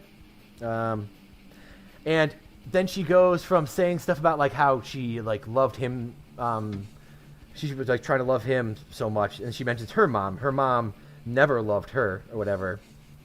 Mm-hmm. The picture of Grandma on the wall looks like handsome Squidward, kind of, mixed with a lady. You know what I mean? Yeah, a little bit. And I was wondering about that. Like, because I got this little feeling of, like, is her, like, mom supposed to be, like, the people in the play or something? I don't know, but it doesn't look like a human. I know, the way it's drawn, of course, is so cold and so alien, right? The gray skin. Yeah, it does look like Grayskin. I don't know. It's a very weird self-portrait to have made. I don't know what that's about. And then she starts playing therapy clips. So not only is he being filmed, but she's also just filming all of the therapy as well, listening to it. I love the therapist just comes in smiling. Like, he's just like loving it, isn't he? It's great. Hey. Okay, who else was he in? Because he looks so familiar, right? Was he in? I don't know. He was in other stuff. Was he in? I don't know. Because he's that like albino black guy, right? I know I've seen him in something else. Because he stands out. He's got the. He's got that face. Got that face. He got that smile. It's kind of scary. Oh yeah. Therapist there. A note I wrote for myself is that it feels like no one really cares about what Beau feels, only what he does and says. Mm-hmm. And that none of them actually give a well, feels like none of them actually give a shit about him. They're just concerned about what he actually does. About his dream thing, they talk about that a little bit in the therapy thing. Yeah. Okay. Yeah. And there's an identical Beau that. He was in Dune. That's what he was in. Sorry. Oh yeah. He was in Dune. That's why. Anyway, sorry. Identical Beau. Yes. And this is an interesting part where I think we're getting into the three things again, but there's an identical Beau that they say, his mom says something about courage, right? That he had the courage or something to ask about the dad or whatever, and so he got locked up for it. And then Beau asks, about the truth or whatever, and then mom takes him to the attic and says that she was just protecting him, and then forces him to go up. Finds out it really wasn't a daydream. I guess it was more like an actual memory he had or something like that. And I don't know that really. I mean, because she does say not really, yeah. Real, right? Yeah, she does say that, but and when we get upstairs into the attic finally, after he goes up there, the other kid he sees up there is like an emaciated Joaquin Phoenix. Like it is Joaquin Phoenix, the actor, playing another Beau. It actually isn't Joaquin Phoenix. No, it looks so much like him. So the other video I watched said about it. They said it looks like him so much, but it actually isn't him. Maybe he's wrong, but who is it? Joaquin Phoenix? No, I'll look it up. I just had the movie up on IMDb actually. Beau. What would it be called? Boy... Oh, but so if it's not Joaquin Phoenix playing the actor, then that makes you think, okay. I mean, it doesn't matter that much. Okay, I know. Well, I was thinking because if they used Joaquin Phoenix to do it, then that would maybe be a bigger sign that these are all different facets of Joaquin Phoenix, of Beau's character. And I was going to say that there was three different parts of Beau. That the Beau that we see in most of the movie is the kindness part. And the first one upstairs was courage, or whatever. They had the courage to ask about the dad, which was... Or no, actually the first one would be ambition, which is getting replaced with sex. And so that was the first one locked upstairs, because of what he learned about his father. The second one would be courage locked upstairs because he asked about the father. And the last one, of course, would be kindness because he refused to do either. But because it's not Joaquin Phoenix, I'm thinking maybe there actually are just the three brothers. Called Julian Fortin. It's the last guy in the thing here. Huh. Beau's twin and addict. I don't know who he is. Doesn't have anything else on IMDb. Because the other thing we get up here is giant penis monster father thing. I don't know if it's father or whatever, because... He's a puppeteered? Oh, wow. And, okay, so this is supposed to be a kid up there since childhood? Is that even possible? That was in, a Simpsons episode. That's not real. Yeah, the thing is, if you want to say it's real, then you have to also say that the penis monsters are real, right? They can't be, but... And so, I can't show a picture of the giant penis monster, I think, because that's too close to a penis, I guess. Yep, I don't think you can. But, like I said, I am wondering if the penis monster is not really his father, but it's more so to represent, maybe male sexuality or something like that? Because it's just a giant penis. I don't know. Perhaps that's because he knows nothing about his father. That's literally all he's been reduced to, True. Well, a giant penis. Perhaps. Again, this is the part where when she said, go upstairs and meet your father, I was like, it's going to be a giant penis. I didn't think it was going to be a monster, but I thought it was just going to be... Why does he have claws? Like Tyrannid claws. I know. Sizing talons. That was great. So just to go into that too, then Gene just shows up out of nowhere. Hey, oh, by the way, his name's Jeeves, not Jeeves. Oh, I know. I mean, just He throws a knife and hits Beau in the head, but doesn't hit him with the pointy part, which is weird. Yeah, lucky. You got lucky. What do you think? And fights the penis monster in hand-to-hand combat and gets stabbed in the head and dies, which I was also wondering if that was trying to say something, because I was wondering if Jeeves was supposed to represent, like, masculine, like, maybe not anger, but masculine violence or something like that, and the penis was supposed to be, like, masculine sexual energy, and the two of them kind of, I don't know, kind of would be the end of each other in some weird way, but... Yeah, I don't know what that was supposed to mean, man. Because it just, I don't know. I just don't know. I don't have a clue what that was. Oh, there we go. You have a a picture of dead Jeeves here. Yeah, a picture of Jeeves out. Penis monster is fine. Jeeves breaking in there and fighting it, though. I mean, again, if it's symbolic, Jeeves representing, like, I don't know. Remember that he was supposed to be like the lion or something earlier on, right? Or the dog wolf that's going to or chase something, him forever. Yeah, the wolf, and maybe the wolf is like his self-hatred or something. I don't know. Self-destructive impulses, let's say. But the penis monster, if maybe the penis monster represented as father, perhaps that. But maybe that's what it's about. Maybe not necessarily penis being his protector. I don't know. But sorry. So you go. I was just gonna say, like, the problem with this symbolic or symbolism thing is that, like, when things get resolved like this, it doesn't really seem to actually matter. Like, it doesn't. Beau as a character doesn't really seem to develop too much, does he? You don't think so?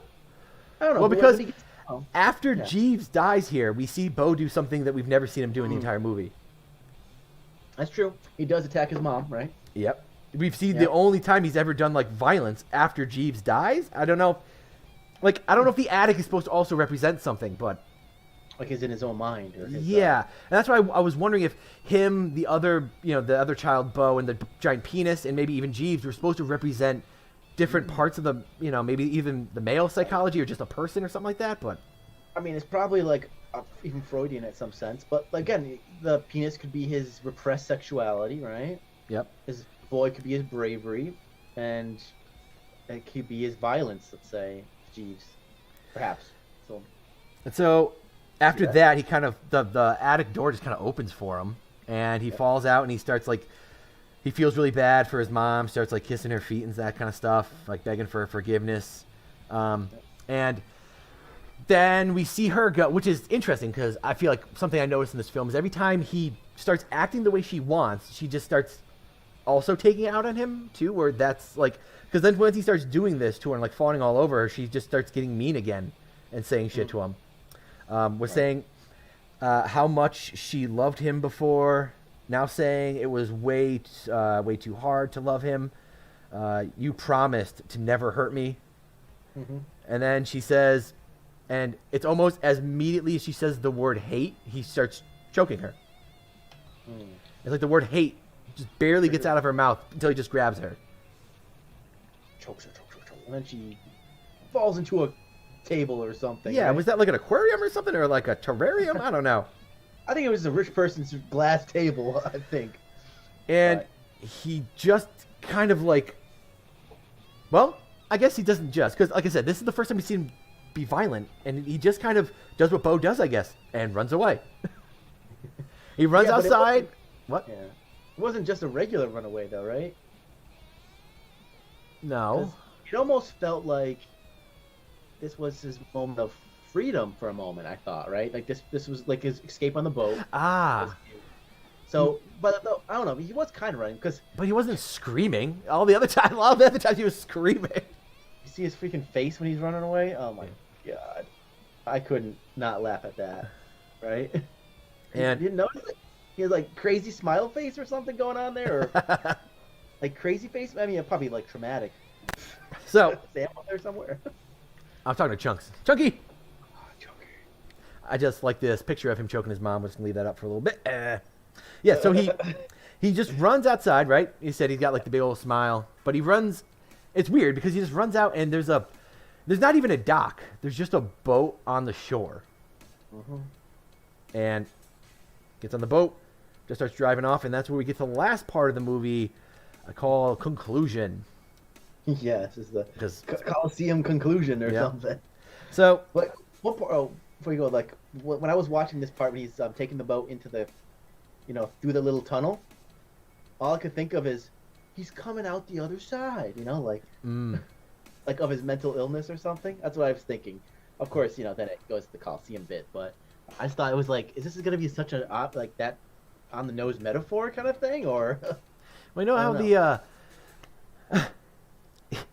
you think it could be a metaphor for the opposite, or for like Inception, or impregnation or something? Because it's like the beginning of the movie begins with a birth, and he's like driving his little boat into something that it's like a giant auditorium. I don't know.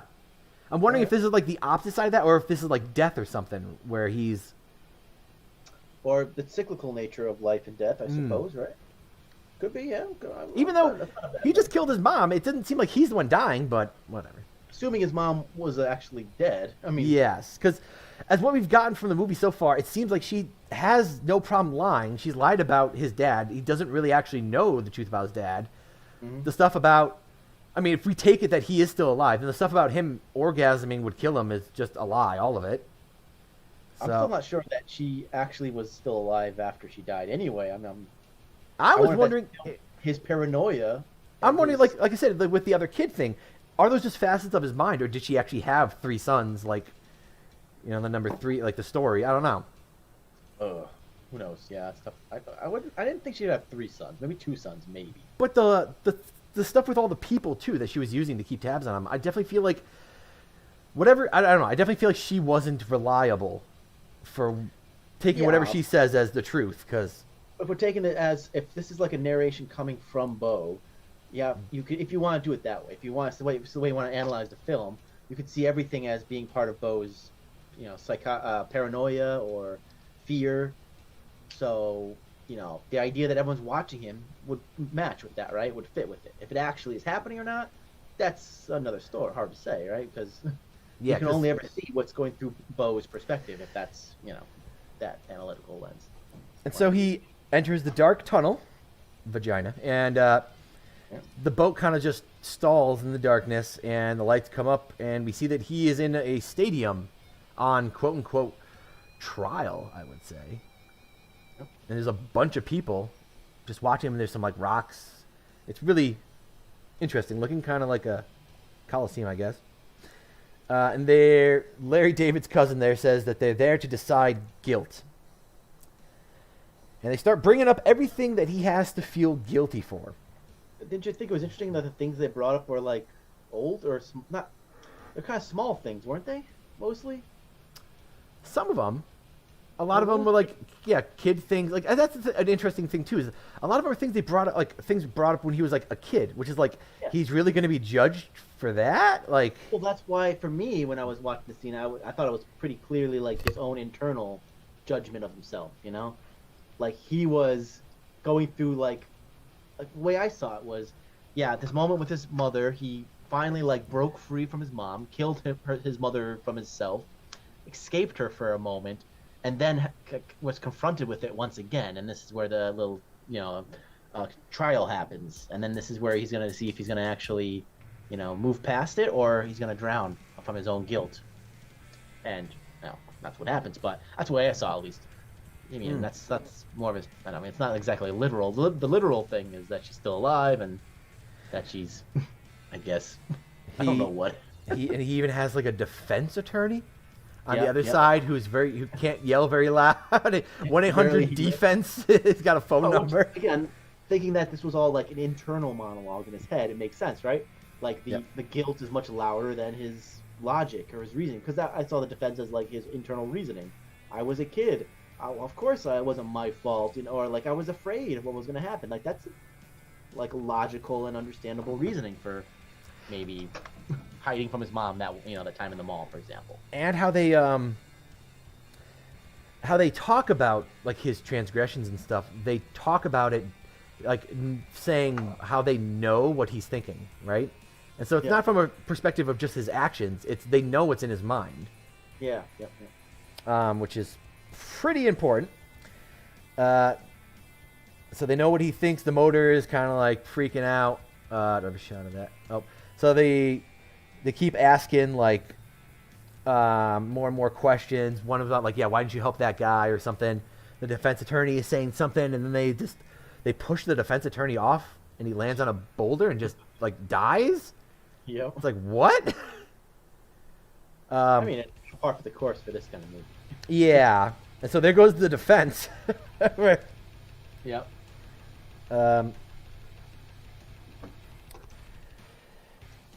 Defense attorney killed. Beau tries to run again. He's trying to get like the boat to work. The boat's not working. Then they start talking about Timon or whatever, saying putting off going home was like one of the bad things he did.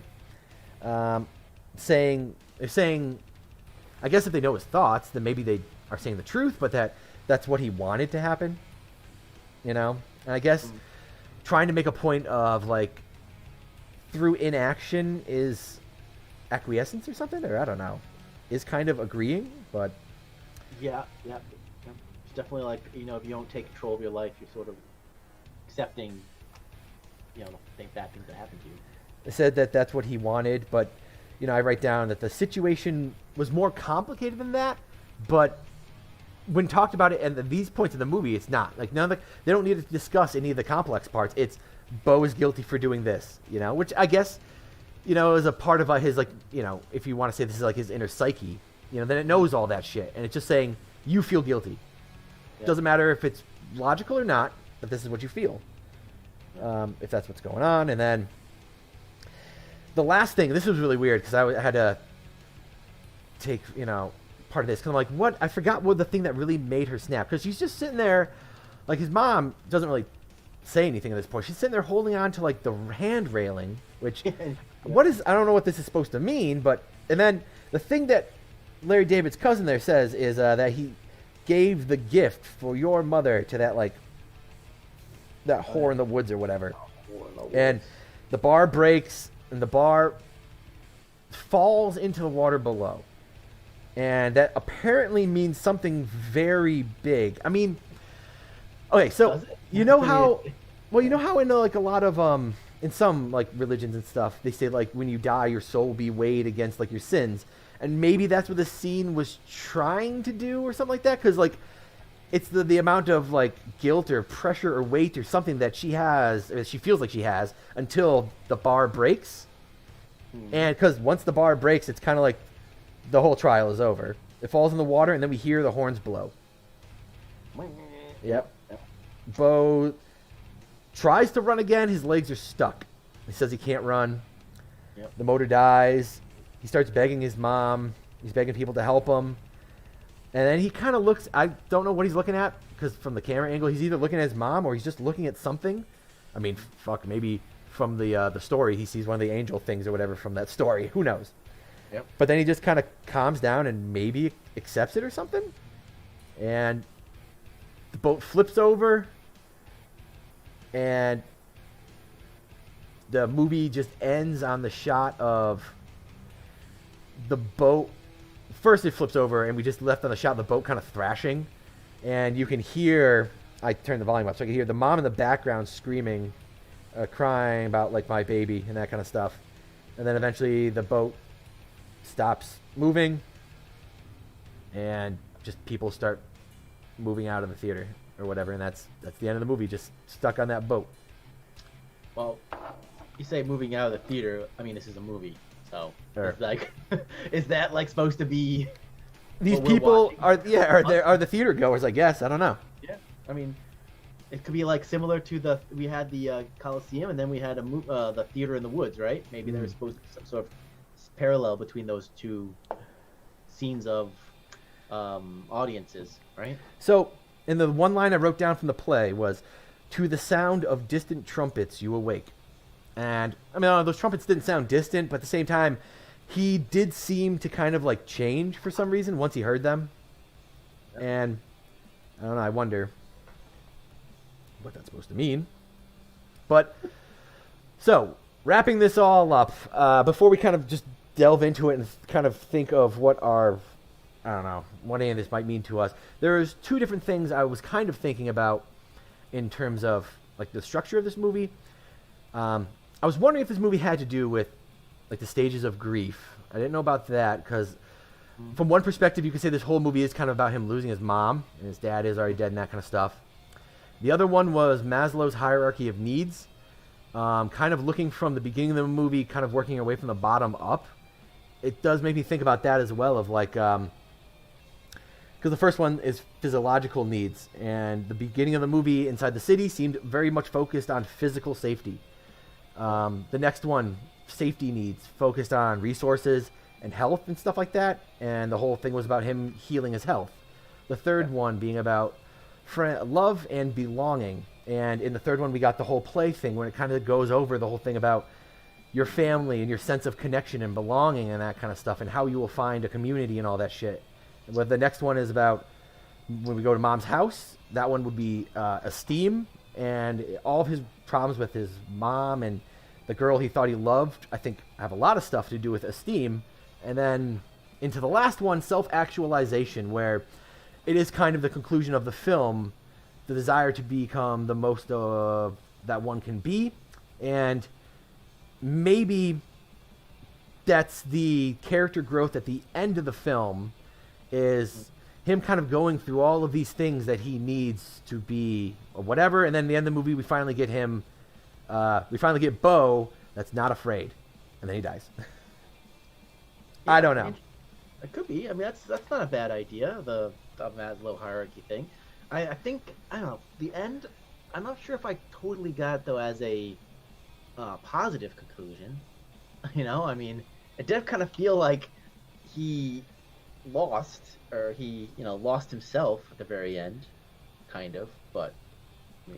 Well, I could definitely see there being a negative well, I mean, it's all up to the person, but I could see there being a negative and a positive outlook of this movie, because on one hand, I could also see it as a negative outlook of the whole thing is kind of like Beau. You could also say that Beau only maybe changed at the end because he couldn't run anymore. He actually had to be physically stopped from running to actually, face his fears. Well, what did he really face, though? He just accepted his fate, I'd say, right? Because wasn't that the condemnation he was taking? Well, I guess the thing he would have to face at the end is himself, right? That he doesn't think he's a good person. And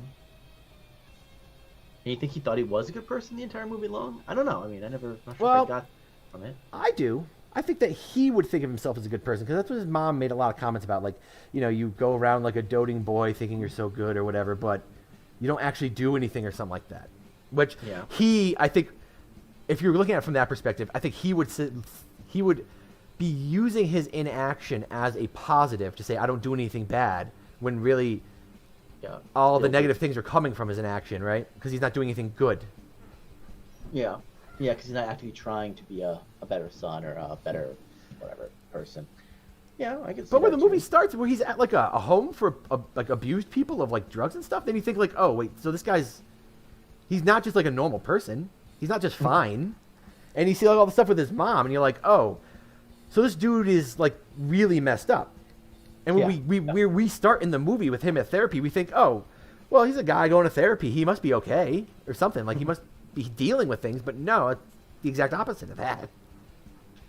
Yeah, right. Because the thing is, it's tough. Like if you want to view like everything as, or most things as literal, right? That's one way. But I feel like, for me when I'm watching it, I kept trying to think of this stuff as like his perspective and his psychosis coming through.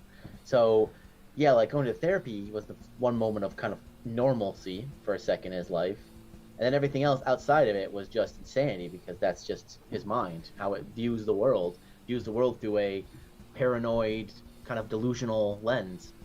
And I mean, definitely, I mean, obviously the biggest theme I think was the mother relationship, right? Sort of smothering relationship of parenthood, and maybe even like I think is it codependency, or one of these terminologies they use about it, like how like she and him were both sort of dependent on each other in a way, right? Yep. I mean, he obviously physically, or for his life, and she for wanting his I don't know, with love or something like that. Maybe that's why she got so upset that he gave something to this other woman, right? When all she wanted was him to give stuff to her. And I definitely feel like that's why I feel like that gift was supposed to mean something, right? Right? It must have, yeah. And because he gave it to like one of the only people that was kind of nice to him. Yeah, but she didn't really have such a. She didn't do much. She didn't have a very big part, right? Oh yeah, she has a smaller part. I thought she was gonna be having a bigger part, and then she just left as soon as she got the gift. It was gone. I'm like, all right, well that's something. See, I don't know. It's the problem with movies like this is that there's so much, and it's so vague. So yeah, we could read into a lot, and that again, that's what they're there for. The vagueness gives itself the opportunity to read into it. The movie itself has that whole middle scene about that, I think. The idea that we read into the film stuff that is more reflecting ourselves than necessarily... And I don't know if that's a good or bad thing, but it makes it difficult to know what the true intent, if there even is a true intent, right, on what the film's trying to say. But at the same time, I think there were some clear hints throughout the film, right? Like all the stuff about... the pharmaceuticals that they took all the time, the fact that his mom ran that company. I mean, that's clearly. I mean, when Beau is clearly suffering from some sort of paranoid delusions or something, like that seems to be making a statement about. I don't know, like how. I mean, it kind of almost reminded me of that she did tell him at a young age, right, that he was sick, he was going to die if he had sex.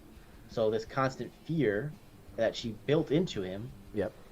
And then the fear maybe was part of a way to create a dependency on her. And that, I mean, again, if you want to try to read in deeper, right? And she represents like drugs or pharmaceuticals. Is that fear that pharmaceuticals are relying on for people to take them? Is that like a deeper message you're trying to say? I don't know. Again, it's real tough to come to there was no way to actually come to a final conclusion about it, because that's not that kind of movie. It's not going to ever have an answer. I don't think someone makes a movie like this with, I mean... What are you talking about? I got the complete answer. It's so simple. No, honestly... You haven't watched nearly enough David Lynch films, Joe. No. Are they all 3 hours long? A portion of them. I saw... Not a small portion. I saw Blue Valentine, okay? Is that the movie? Is that David Lynch? Blue Valentine? No, Blue Velvet. Was that David Blue Lynch? Velvet. That's the one I saw. Blue Velvet with Christopher Dennis Walken. Hopper? Oh, it was Dennis Hopper then, not Christopher On the little Walken. gas mask? What's the one where... all I remember was this one scene of this naked woman covered in bruises. And I was like, what the hell am I watching? But that movie wasn't nearly as abstract as this, though. Well, because, there's a lot of... Some of the other David Lynch movies, some of his later ones, have a very open structure where it feels like the story isn't as much about like the plot that you're getting, but it's more about the character is going through a journey, right? And we see all this crazy shit that doesn't entirely make sense because it's not entirely about like the movie itself. It's about like the journey the character is going on. And yeah, so a lot of David Lynch things he has this whole duality thing. So a lot of the characters go on stuff about, to thems or that kind of stuff. I think that's why I compared this to a David Lynch movie, because I feel like this is kind of like a character, like a trippy character journey for like Beau, where it's him kind of like my theory was it's more of a character breakdown or story of like a guy trying to, how do I say this? I don't know, because it's like the perception I get is almost that the mom is supposed to represent like I don't want to say God, but like reality, like universe, like nature, something like that. Where because she's like all seeing, she's like all knowing or whatever, and she's like the judger of all these kind of things, and she's the one that's kind of making him feel bad because he's not, doing certain things, which, kind of comes from like, I don't know, why would you feel guilty about like anything? Because of like your morals or whatever, these kind of things that make you feel guilty. And her kind of being like the judger of him in the end of the movie and that kind of stuff. And a lot of the stuff being about, is he a good person, I felt like a lot of the movie was kind of about him. Is he a good person, right? Like the crazy people on the street, that he didn't really help them. He's kind of concerned with himself. I don't know. Or like... Well, it sounds like the judgments... Like, again, if you view the final scene as his internal judgment going on. His internal value system is based on what his mother created in him, right? Yeah. So his guilt is foundation built upon his mother's sort of teachings or what she says about him. So it's obviously that she'd be the one to judge him, right? Not him judging himself or someone else, because she's always been the one. I also got the feeling from this movie, from like the middle part, that the movie may be because it has to do with like a judgment of your soul, but it's kind of like the other part of like life, like the journey after you die and that kind of stuff, and that's what Beau is going through, and that the story we got during the play was actually like his life, and that he was that person from like the play or whatever, and when he dies or whatever, all of these different kind of like stops or whatever he's going down are all tests to see if he'll pass or if he'll fail, to kind of, I don't know, get to whatever the end part is, which I think I would think the end part would be like, because the whole thing with like the water, right, at the end where he's stuck in the boat, he flips over, like all this stuff with the water, I don't know. And in the play and stuff, they make all this big discussion about this great tidal wave and all this stuff, and then you'll notice that the land before you will be replenished or replaced with water and stuff like that. And I'm just wondering if that has to do with the end of this kind of thing, like that, the cycle of life or whatever, and that the end judgment will either send you back or something, or I don't know. It could be if that is. I mean, that is one perspective I was having on too, is that this is like the whole afterlife kind of thing. That Beau was already dead. The horns could be the sign of the apocalypse. That's one of the biblical things, right?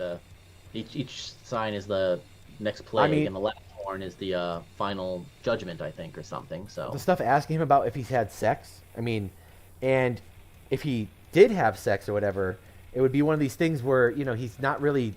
They don't ever talk, it's one of these things where you can't acknowledge it because it would give it too much away that he's dead or something like that, If he had sex?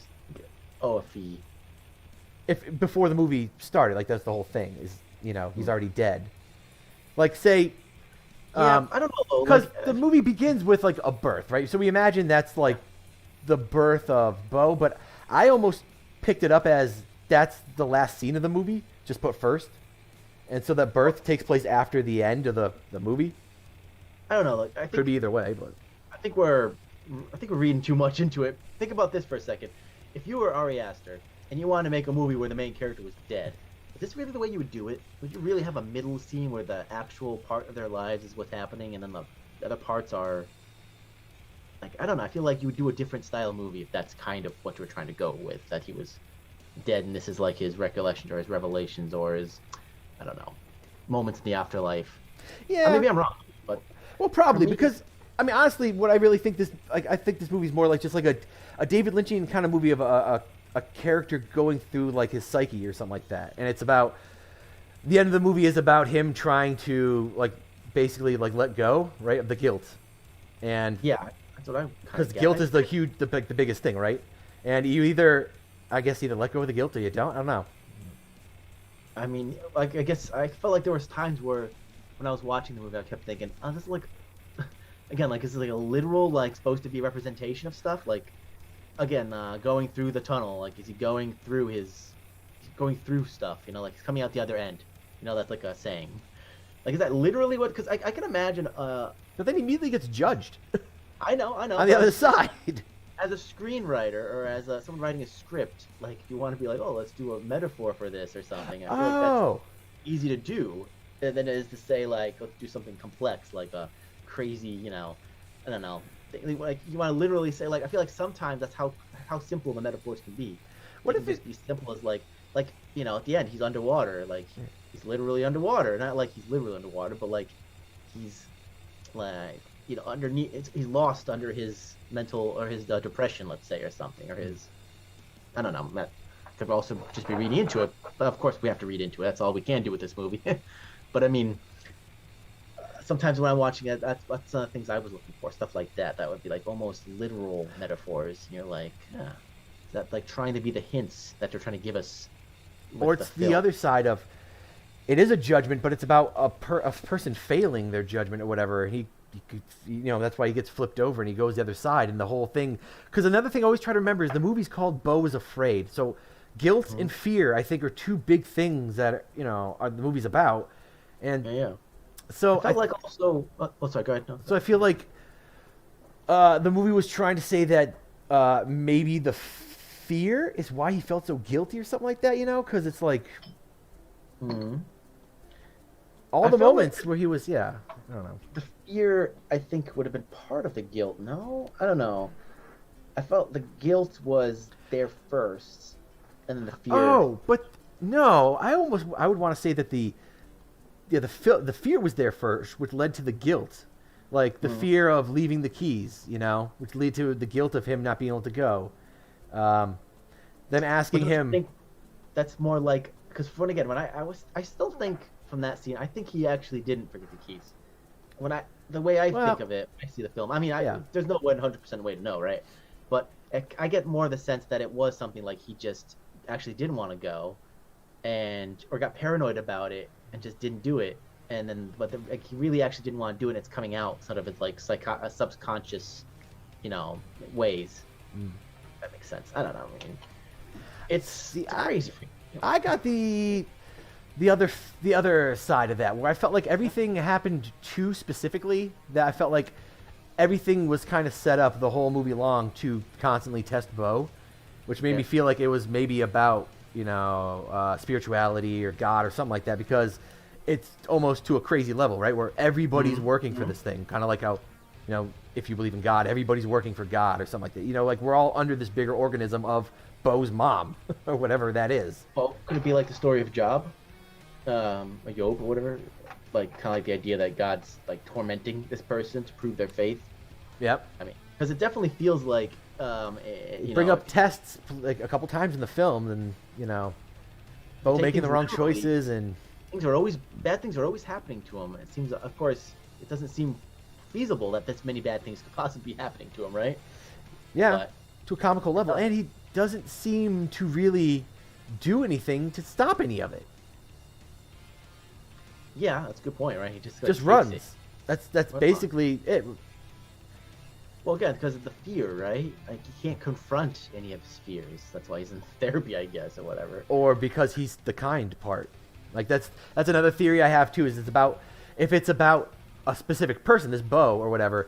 Like I said, if those other aspects of the psyche, maybe even Jeeve and the penis monster and the kid or whatever, and that these are that maybe it's about that he's locked away, parts of himself, and so he's only stuck with the kindness, which leaves him with only one answer to fear, which is running away.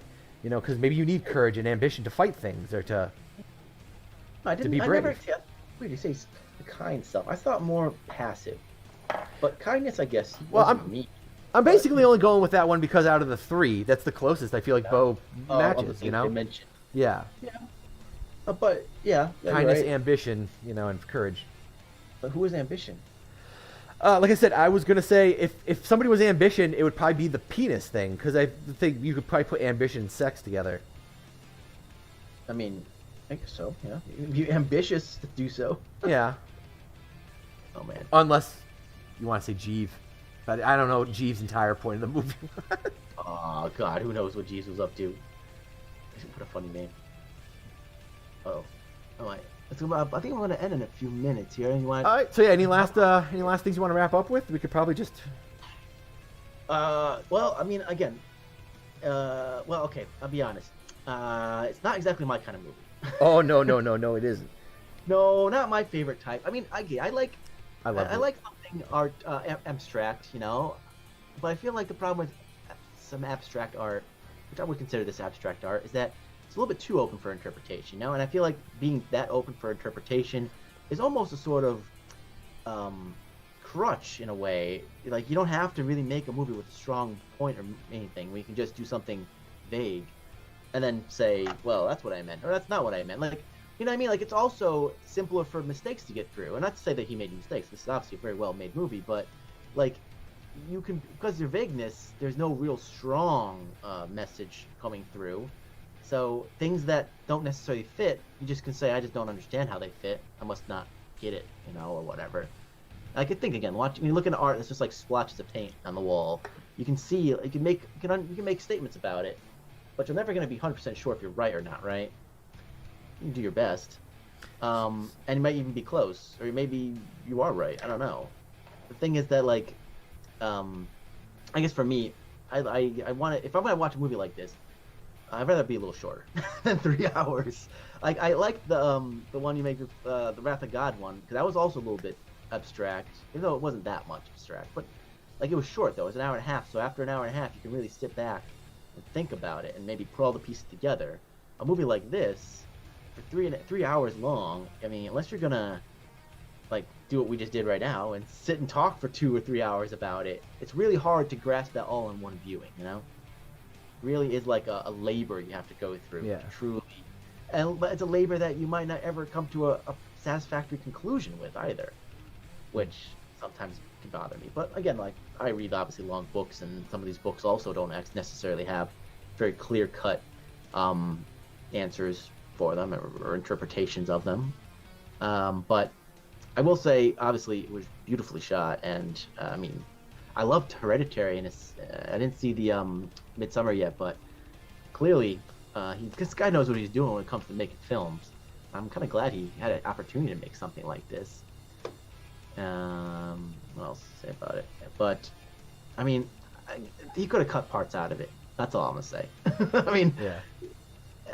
I want a director. A director's job's got to know what needs to be in there, and like parts in there I thought were like, they're nice, but did they really need to be in this film to tell a message?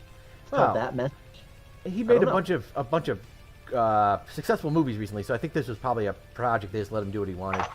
Yeah, absolutely. I think so. I think it definitely get that sense that he was given free reign, and again, nothing wrong with that. I hope you can be proud of this kind of film, but like, is it gonna be a film that's gonna be I don't know, remembered forever? I don't know about that. Is it a classic? Maybe in film schools they'll be considered a classic. I don't know, but Nick, is it a classic for you? I'll remember it. But yeah, it says you're running out of time, so I don't know if there's anything else you want to say just in case you get kicked off, because it probably. Oh yeah, it's counting down here. It says I got 6 minutes. Cool. 6 minutes, okay. Wow. Well, just say goodbye before you leave, I guess. Yeah, okay. I'll wait for the last minute and be like, peace out. Yeah. No, it's okay. No. Oh, there you go. You got 6 minutes. I got 6 minutes. You got 6 more minutes. And of course, I guess Joaquin Phoenix, yeah, whatever, he's fine. I mean, I'm not. I don't know. He just doesn't do it for me, like some other actors, I guess. You know, he's obviously a good actor. It's just like maybe because so much of the film's sentimentality was juxtaposed with sort of insanity that it was really hard for me to really feel for him as a character. Even like parts of me just crying over his mom. I don't know. It's like he's. I don't know. Well, I definitely feel like they wanted you to feel the feeling of, all right, get over it. You know, like, that's kind of pathetic. Maybe that's true. Maybe that's part. Maybe that's what I was trying to go for. And that maybe his fear was supposed to be sort of ridiculed in a sense, right? Like, they're supposed to be like, well, come on, man, why are you so crazy? Why are you so obsessed about this kind of stuff? Yeah. Get over it. Saying maybe that was part of it. Maybe the other video I saw, his interpretation was that they're supposed to be like trying to put up as like a lens to people's own fears, you know, to say like, well, you know, Beau's afraid of all these crazy things, and it's obviously absurd, and that we're no different though than him. Actually, you know, we also fear things that are just as absurd. We react in similar ways, just not maybe as extremely, but. And I can see some of that, especially in the beginning part of the movie. But again, the movie felt like the beginning part, I think the sections were kind of separate from each other, so it's hard necessarily to carry all the themes from the first to the middle to the end necessarily. Yeah, I feel like they're trying to say something with this individual sections, because they all had like blackness that separated them and visions that separated them. True. I kept thinking that he was going to get diddled. Did you? Whenever he was in the by the mom? Yeah. I was wondering if that's what it had to do with. I don't know. I don't because think it did. there was one line where But there was one line where he was saying that the gift that he gave the gift to the wrong lady or whatever instead of his mom. I thought they were talking about his cum load first. I'm like, oh, they're talking about the other lady. Oh shit. Because I'm like, oh, if that gift was meant for his mom, that would have completely different. I know, right? And that's why she was so upset when she found him in the bed. Also, having sex in mom's bed. There's definitely some Freudian, what do you want to call it? Or Oedipus stuff going on there. And the mom had this whole speech she gave him about how the day that his dad died inside her was like the most upsetting thing to ever happen to her, but having him was like the best thing or whatever. And then he would experience the same thing of like, I don't know, dying during sex with somebody, but interesting, he would have the same experience as his mom. He would know that side of it, not the one apparently his dad would have known, I think he would, yeah. Interesting. That part. One thing I thought too about the sex and death combination there, because it's almost like he killed his father almost, if that makes sense. Like, again, going to Oedipus. But it also reminded me of a random poem I read a little while back by Donald Hall called My Son, My Executioner. And the whole point of the poem is just, it's not really necessarily related to this, but the idea that like your children are sort of the beginning of your death, like you see your death through your not progeny, but your legacy or something. You begin to die once you start to have a actual legacy, as opposed to otherwise. I guess you don't. I don't know if you really die, but so yeah, you can see your child as your beginning of your death, or the beginning of the end in a way. That's why I call it executioner. But in this sense, it was more almost like actually dying immediately, like father died as soon as he seed went into the mother, kind of thing. If that's to believe to be true. Yes, that's true. I know. That's the tough part about these kind of movies, right? Like, well, that's why I like them, because it's like you can't be wrong if it's all left up to you. That's true. Yeah, right? No, and it's like Play-Doh. Play-Doh. Oh no, it's more like you can make whatever fits for you or something. They can say whatever. But I mean, yeah, that's why the fascinating part is obviously getting different perspectives on movies like this, because you show it in a theater with 10 people and they have 10 different perspectives. I have no doubt. You don't need to do it. That's why these films that have like nothing but 5-star ratings and 1-star ratings are the films I really love to look yeah, for. Right. Because like you don't need to talk about Die Hard. I know. You just talk about the good scenes in Die Hard. You don't really need to discuss it. No. Yeah, no, for sure. This movie. I mean, that's like Last Kubrick can be like that too, right? I mean. Oh, don't worry. The next one will be easier, Joe. We'll do Amos and Andrew. Oh God, help us! All right, I got a minute and a half left, so I can call it a night here. All right. Well, thanks for coming on. Oh yeah, no problem. What about tomorrow? You want to do anything or what? Probably not. I'll probably just pack. You pack. You have a whole month to pack. Yeah. I won't pressure you. Do what you gotta do. I won't pressure you. I know. You'll be seeing me a lot when you're helping me move. Yeah. Who says I'm gonna help you move now, huh? I'm kidding, of course. Mommy. Let me know what you want me to do to help with the move as well. So, like, if you want to be specific about what things I need to do, tell me. So. Yeah, you can move all the Warhammer stuff. Yeah. Okay. All right. I got a minute. So, thanks for having me on. Yeah. Appreciate talking with you, and have a nice night. Okay. Till next time. Take it easy. Yep. Ciao. Bye. Where is Zoom? All right, and just to wrap up, my thoughts on the film. A lot of things Joe said, yeah, but subjectively, for my own feelings, I enjoy the kind of more, like I said, more up to your own impressions kind of movie. So, the more questions and stuff a movie has, and like the more not really giving me answers, I do kind of enjoy that because it lets me get my noggin jogging. So. I really did enjoy this movie. Joaquin Phoenix, I thought, did a good job. The cinematography, I thought, was really good. The music, like, there's really strange, ethereal kind of music where it's got, like, harps and stuff going on, and there's a woman just going, oh, like, that kind of stuff really helped to get you in a weird mindset. And, if you ever feel like, if you're into these kind of weird movies and you feel like sitting down and watching a 3-hour movie that by the end you go, what the hell was that about? It's like, it's good for that. I feel like you'll get something out of it. I mean, I definitely feel like I got something out of it. These ideas of like guilt, like I said, my own personal impression that I got of it is that it's about judgment and are you feeling guilty and that kind of stuff and doing the right thing and being judged for doing the right thing to some extent by your own psyche and that kind of stuff and moving forward with that. That's why the Maslow's like system, a hierarchy of needs, I feel like that kind of played into it, but if you want to see the new David Lynch film that David Lynch didn't make, which I would love to see Ari Aster and David Lynch make a film together, like that would be a mind trip. All right, I got to get rid of this picture, Joe. Hold on.